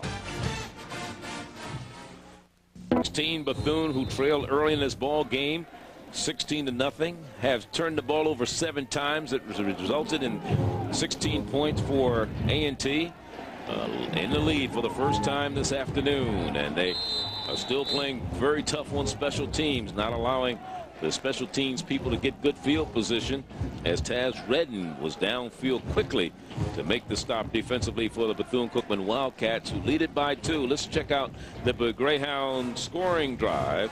And that was a long drive. Remember, that was a drive for Bethune that started at their own 29-yard line. They used up 5:56 off the clock. They went 60 yards and a 15-play drive before Danny Mathis kicked his second consecutive field goal of the ball game. Now the Aggies have the ball first down and 10 at their own 19-yard line. And here's a new quarterback in the lineup, and it's intercepted. Bethune-Cookman has the football. Intercepted. I think it's Nick Rawls who has come up with the interception. It is. Nick Rawls, his first interception of the year. Not a good pass, and a new quarterback in the lineup for North Carolina A&T. Tim Funderburk is the man who threw the pass. So he's probably got the strongest arm, but it was too strong that time. Obviously, and it was a huge mistake. North Carolina A&T trying to find some answers. Couldn't get anything generated with Jason Battle. Now they're going with Funderburk, and Funderburk made a big mistake. First time up. So the 4th turnover by the Aggies today, and now Bethune with a 2-point lead and the ball at the Aggie 41-yard line. First down and 10 after the interception by Nick Rawls. On the option to keep the ball on the ground, gain about 5 yards, going straight ahead. And the man who got the carry was Jeremy Thomas, who's been the workhorse today. 34-27 was the score a year ago up in Greensboro, North Carolina, with the Aggies losing in overtime to Bethune-Cookman, spoiling their homecoming. It's right now 18-16. Bill Hayes has never beaten Alvin Wyatt since Alvin Wyatt has become the head coach of Bethune-Cookman. Jeremy Thomas again trying to get some breathing room. And let's talk about the significance of this game when you look at the standings. Florida A&M and North Carolina A&T come in both today unbeaten in conference play. Bethune has 2 conference losses. If A&T loses, that would be their first conference loss. Delaware State's playing Florida A&M later on. We don't have a score in that game yet, but let's say that holds up as such, and Florida A&M continues to win. Again, Bethune is sitting in the driver's seat right now. Now both of them have Florida A&M to play. Both of them have to play Florida A&M before the end of the season. Troutman throws incomplete. Lash had it, let it go. Would have been a first down. It'll bring up a 4th down. Now that would bring on Danny Mathis possibly. Let's see how long this field goal would be should he come in the ball game. Let's see what kind of confidence Coach Wyatt has in him. It would probably be about a 51-yard field goal. I think they want to go for it. Coach Wyatt's talking things over with his assistant coaches on the sideline. He's going to get a delay of game penalty if he doesn't hurry up. The game clock or play clock is down to 10 seconds. He's going to have to call a timeout and talk things over, because it would be about a 51-yard field goal. So we'll take one. 2-point lead, and Patel Troutman talking things over with Wyatt. Situation facing the Wildcats of Bethune-Cookman. Actually, it's 4th and about 3. They're going to go for it from the shotgun. Troutman versing his field. He's in trouble. Gets away from one of the Aggies. Still has some running room down the sideline. Throws back in the middle of the field. Lash has it. First down inside the 20 to the 19 to Eric Lash. You're talking about Houdini escapability. You can't get any better than that. You know what? They called the other guy, Antonio Stanley, Mr. Excitement. I think this is a Mr. Excitement part 1, 2, 3, and 4. This kid is simply awesome. You talk about Houdini. He must have retreated about 40 yards. You think he's going to be caught, and then all of a sudden, they can't hold on. B.J. Little almost has him. Paylor almost has him. There's Little again with him. And this guy finds the open man, and there he is, Eric Lash, sitting in the middle of the field, soft spot in his zone. He gets there, and it's the first down. He separated himself from the defenders. That is, Lash did a good job. And here's Jay Rogers with nowhere to go because Sammy Rogers slams into the turf. But a pickup of 1, it'll be 2nd down and 9. Now, that timeout that Bethune used was their last timeout. A&T has all 3 timeouts remaining. Now, look at the clock. This is good, have to be good clock management on the part of Bethune Cookman right now. They have the ball. It is a 2nd down. You want to keep possession of the ball, want as much time off the clock, put some points on the board, and go away with a victory. That's the game plan. That's very easily said, especially for sitting up here. Most definitely. But A&T is saying, can we stop them from getting into the end zone? The other aspect. Oh, there's a bad toss by Trotman. That spelled doom to them earlier as they tried to get that ball this time to Trevor Porter. And Porter was wise enough and astute enough to jump on it and not try to pick it up. That could have been a big break for the Aggies. Could have been a big break for the Aggies. That's something they were able to capitalize in the first quarter of this football game. We're no longer in the first quarter. We're in the 4th quarter. So far, ever since that point, all the breaks have been going for the Wildcats, and they have the lead now, 18-16. But what I was about to say is simply this. They should hope for a field goal. North Carolina A&T are just simply shutting them down because they still have a shot to win this football game with that much time left on the clock. 3rd and 17. Big 3rd down play for Bethune today. And this will not be complete. And Eric Lash again was the intended receiver on the near side out of Rutherford High in Springfield, Florida. Came into today's game averaging 16.5 yards per reception on 10 catches. So they're going to try maybe a field goal this time. As I see Danny Mathis coming on the football field, this will be about a 42-yard field goal attempt. You know, Eric Lash has beaten Josh Rogers all second half of this football game. You know what? He almost turned another reception coming back. It's his speed. His speed is able to break himself away from the goal. I mean, from the defender. All right, let's go to that crooked goal post that can help you out this time. Blocked! And the Aggies have it. And it's shuffled. And it's a forward pitch. It's a touchdown that's going to be called back. It was a forward lateral. It was a good block. It will not be a touchdown, but it will be the Aggies' ball. You know, they did it twice last week against Howard, and I'm talking about blunts, blocking punts and kickoffs. Let's watch it again and see exactly who gets it. One thing we do know, Mr. Parker was going all the way down for a touchdown. However, they had to call it back because, of course, you can't do that. It's illegal. Well, you can't forward lateral the ball. That's what happened. That's why it was brought back, because there was a forward lateral. Now watch the block here. Who lays out? 25 or was it 54? 54 laid out for the Aggies of North Carolina A&T. Arthur Wilson. And now there's the lateral. It's a forward lateral from Sammy Rogers to Von Keith Spencer. And so that's why it's going to be brought back and not be a touchdown, but it still should be the Aggies' ball.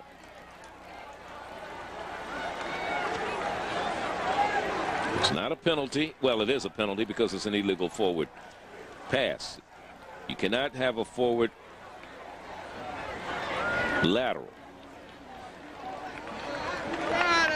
And the official who threw the flag, Ted Podreese, he was right there to see, and it's the same thing I saw from up here.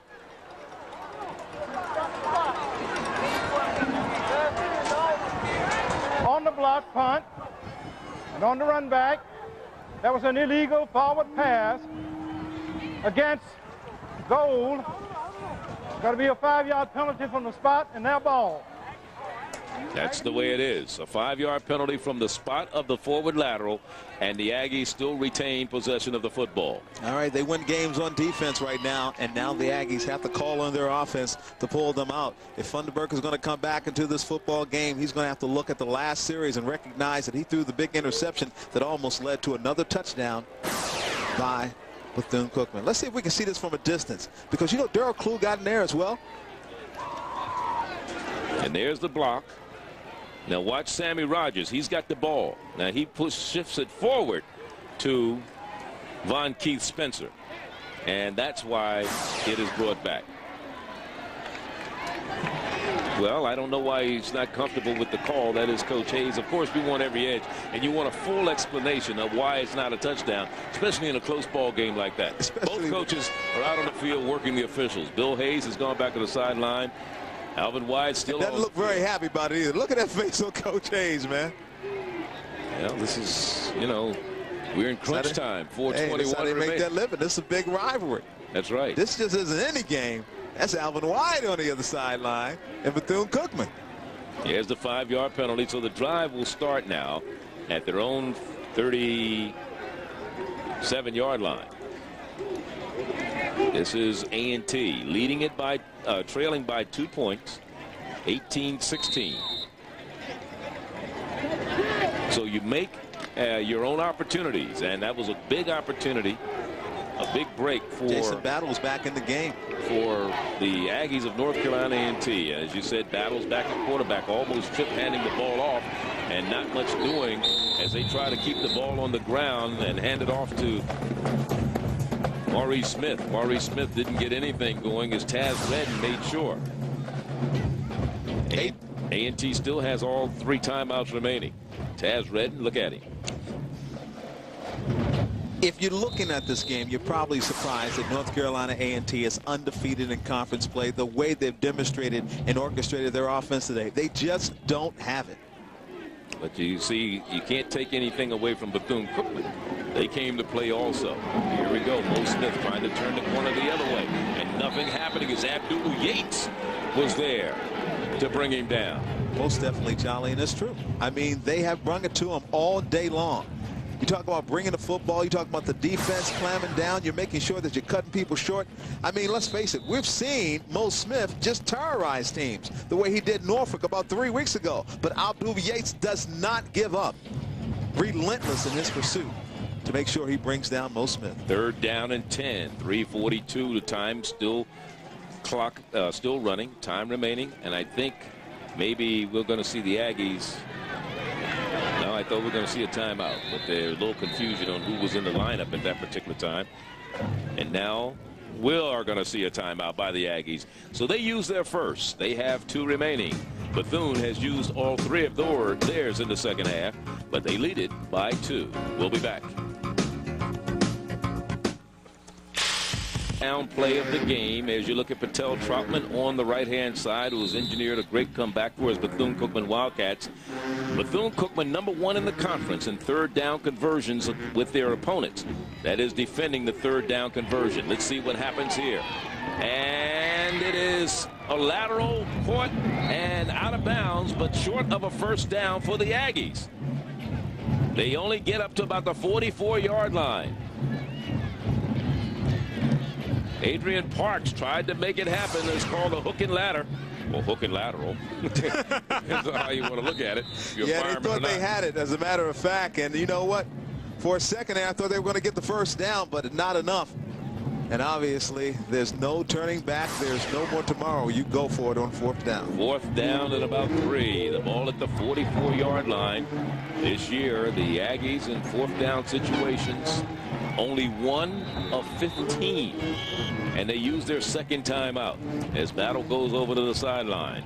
So you've got to be ready for everything. The defensive coordinator, Pete Adrian, for the Bethune Cookman Wildcats, put together a pretty good game plan today. I'm sure he watched the Elon film, saw what Elon was able to do to the Aggies of North Carolina A&T. Plus, offensively, you know, they know what they can do against them on the offensive side of the ball. So all of those things very, very important. Most definitely. You know, Elon beat up on North Carolina A&T, the one blemish they have on their record.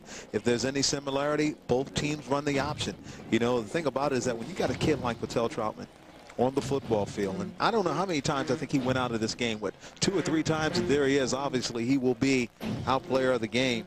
Should they hold on to win this one? Yeah, but win or lose, he's definitely our player of the game for Bethune Cookman.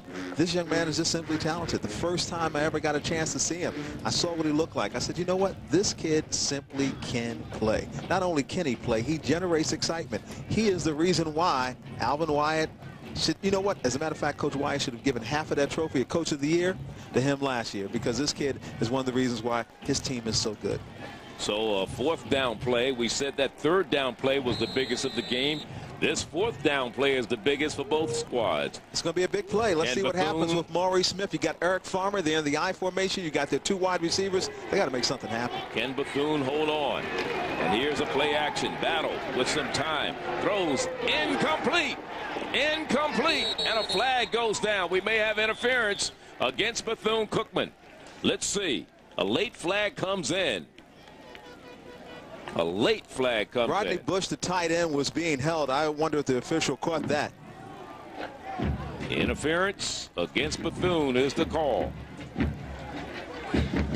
And a first down is going to be granted to the Aggies of North Carolina A&T. Against the defense. The spot foul. First down. Let me take that back. That was actually Darius Helton, who was held, number 13, one of the leading receivers on this team. He was wide open, Charlie. And if you can see it, let's see if you can see exactly what happens. Because, see, he's being held. Can we see it? There's a hole there by number 96, but there's Darius Helton. And all of a sudden, Darius Helton goes down. Here's Mo Smith into the secondary. And he has another first down inside the 40 to about the 39. Now keep in mind, a field goal can win this game. A field goal wins it for the Aggies of North Carolina A&T. Darren Dawkins, 6 of 9. He's hit a 42-yarder this year. Has not had any block. Danny Mathis had his first one blocked moments ago on a 42-yard field goal attempt. And again,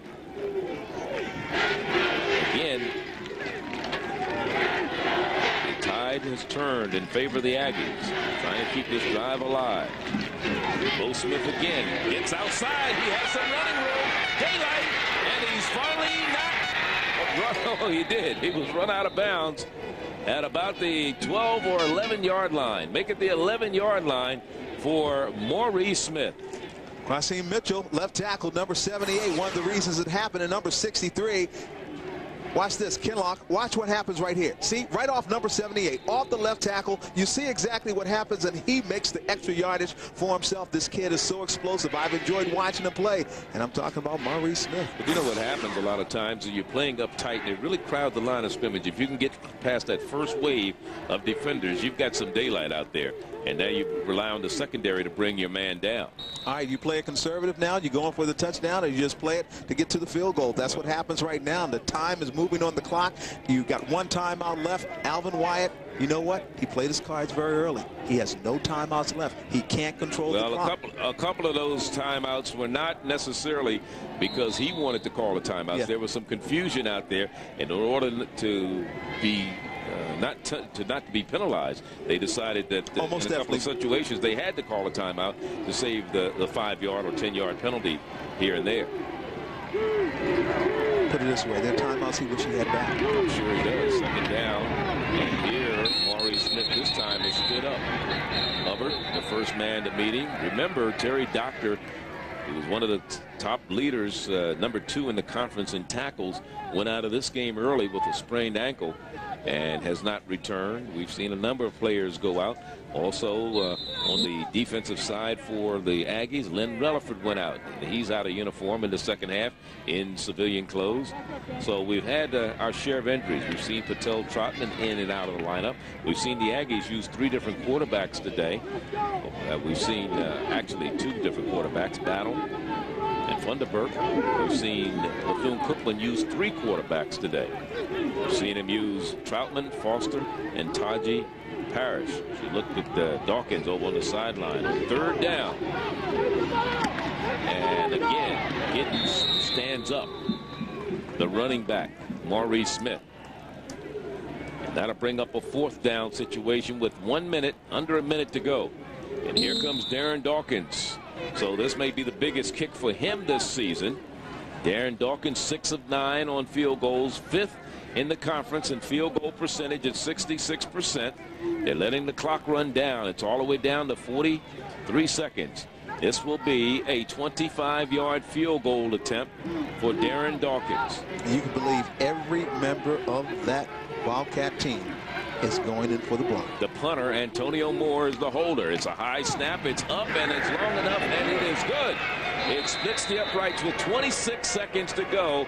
Darren Dawkins hits a 25-yard field goal, and it's a 1-point ball game once again, 19-18 in favor of the Aggies. It may come right back down to time management. You can talk about the circumstances that led to the fact that Bethune-Cookman had no timeouts left in the game, but you know what? Billy Hayes used his timeouts effectively. It all worked out, and once again, they went back to their money guy. I'm talking Maurice Smith, number 43, the big-time Major League prime-time player, running back who will burrow you over. And obviously, they went to the greatest side of the football, and on that offensive line, the left side, and they were able to open up the holes. That's one of the reasons why, as far as passing the football is concerned, North Carolina couldn't generate that offense today. One of the reasons why, obviously, the great defense of Bethune-Cookman. I mean, you've got to be surprised and amazed by what Bethune-Cookman did today without Terry Doctor, one of the leading defensive players in the MEAC, the preseason MEAC Defensive Player of the Year, and he goes out and you're still able to stop them, stymie them, not let them do what they want to do. I tell you what, this is pretty impressive. It's been a heck of a game, 19-18 right now, and with 26 seconds left to go on the clock, and Troutman with the ball, anything can happen. Well, one of the things they have done is put Antonio Stanley back there, one of the most dangerous return men in the conference to return this kickoff. He's averaging 31 yards per kickoff return, and if he can just get him close, maybe Danny Mathis will have another opportunity. Remember, that last field goal block is what helped the Aggies go down the field, drive all the way down, and kick a field goal. But regardless of the outcome, Bethune-Cookman will go back to 2 point-afters that were missed. That's true. They missed 2 point-after touchdowns, and they need to pick it up. They remember now the Bethune-Cookman team has no timeouts left. A&T has 1 remaining. So the ball will be spotted at the 30-yard line, their own 30, but no timeouts left for the Wildcats. Trailing by 1, 19-18. Bill Hayes looking to go out of here with a perfect record. He knows he's been in a real fight here. He will go 5-0 in the conference, 7-1 overall, and remain unbeaten in MEAC play while handing Bethune their 3rd conference loss of the year and dropping them to 5-3 overall. You know, we talked about Patel being Houdini. He's going to have to perform a heck of a magic act to get to the end zone today. Well, he needs to get some passes near the sidelines. That's the big thing, or get something completed. Stands up, throws, but this one is still in the field of play. Receiver couldn't get out of bounds. The receiver fell down in the field of play, so the clock continues to run. It's down to 14 seconds. That was Curtis Williams on the reception. 8 seconds, and he spikes the ball with 4 seconds to go. He's got 1 shot at the end zone. All right, remember, the game can't end on a defensive penalty. Receivers. You remember, the game cannot end on a defensive penalty. There's a U.S. Marine Corps Players of the Game. The stats on Mo Smith, he had 104 yards at halftime. 148 to end the game, 1 touchdown. And Patel Troutman, 96 rushing yards. 4, 5, and 9 passing for 42 yards and 1 touchdown. And again, he was in and out of the lineup. Troutman had 66 yards on first down.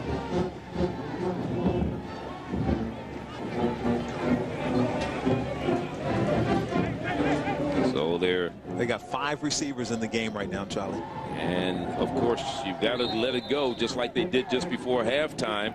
Hopefully, maybe your man can come up with it. There's only 1 play left in this contest. Bethune trailing by 1. And we got a holding, but they haven't called anything, and he lets it fly. It's going to be short and incomplete, and the game is over. That's going to do it here from Daytona Beach as the Aggies of North Carolina A&T end a 2-year losing jinx to the Wildcats of Bethune Cookman. They come away with a 1-point victory, 19-18. Bill Hayes gone to the middle of the field. The teams, I don't see Alvin Wyatt. And I think both coaches are out there. Bill Hayes. There they are. There they are. They're both coaches right there. Shaking hands right there at the middle of the field, and both teams are shaking hands. And it was a hard-fought game. Somebody had to win, somebody had to lose, and it was the Aggies who prevailed today by a point, 19-18. Back in a moment to wrap things up. Come away victorious by 1 over Bethune Cookman, and our Jeff Brumlin is down on the sideline with Bill Hayes. Bill, congratulations first on the victory. Do you feel that you escaped here this weekend? and you think you can play any better. Well, I know you probably think you can play better against FAMU in 2 weeks, a big game coming up. Well, I'd just like to savor this victory today. I thought both teams played extremely well. Bethune Cookman really was scrappy, I'm telling you. But our kids prevailed in the end, and that's what the Aggie is all about. Coach, your team really never had a sustained offensive drive in the ball game. What do you attribute that to? Bethune Cookman is a solid football team. We've got some work to do still. This team has gotten better and better and better, but it kind of leveled off today. We've got to go back to the practice field and try to solve some of our mistakes, and I think we'll be fine. Congratulations, Coach. Thank you, Charlie. All right, Jeff, next week the Aggies at home against Dell State, then FAMU close out the season against South Carolina State in Charlotte. For Jeff Rumlin and Ronnie Duncan, Charlie Neal saying so long from Daytona Beach, 1918, the final from...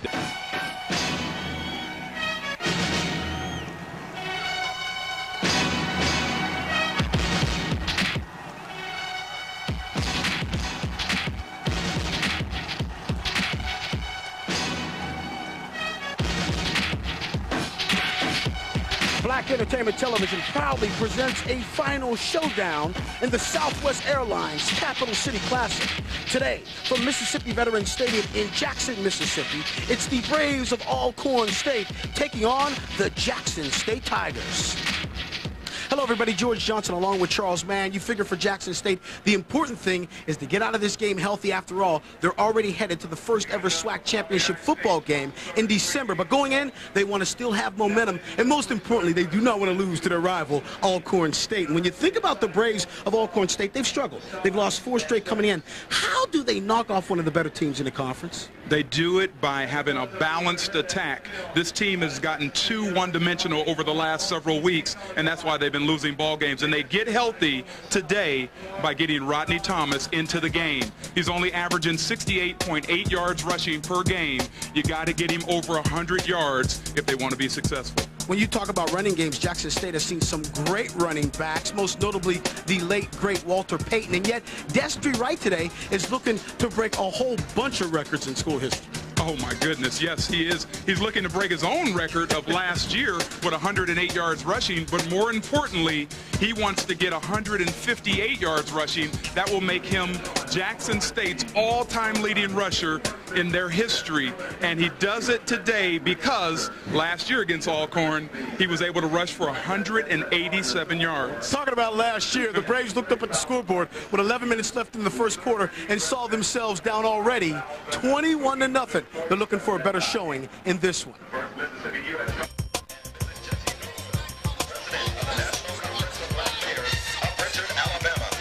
So low, you have the freedom to go places. And by Circuit City, answers in every department, low prices all over the store.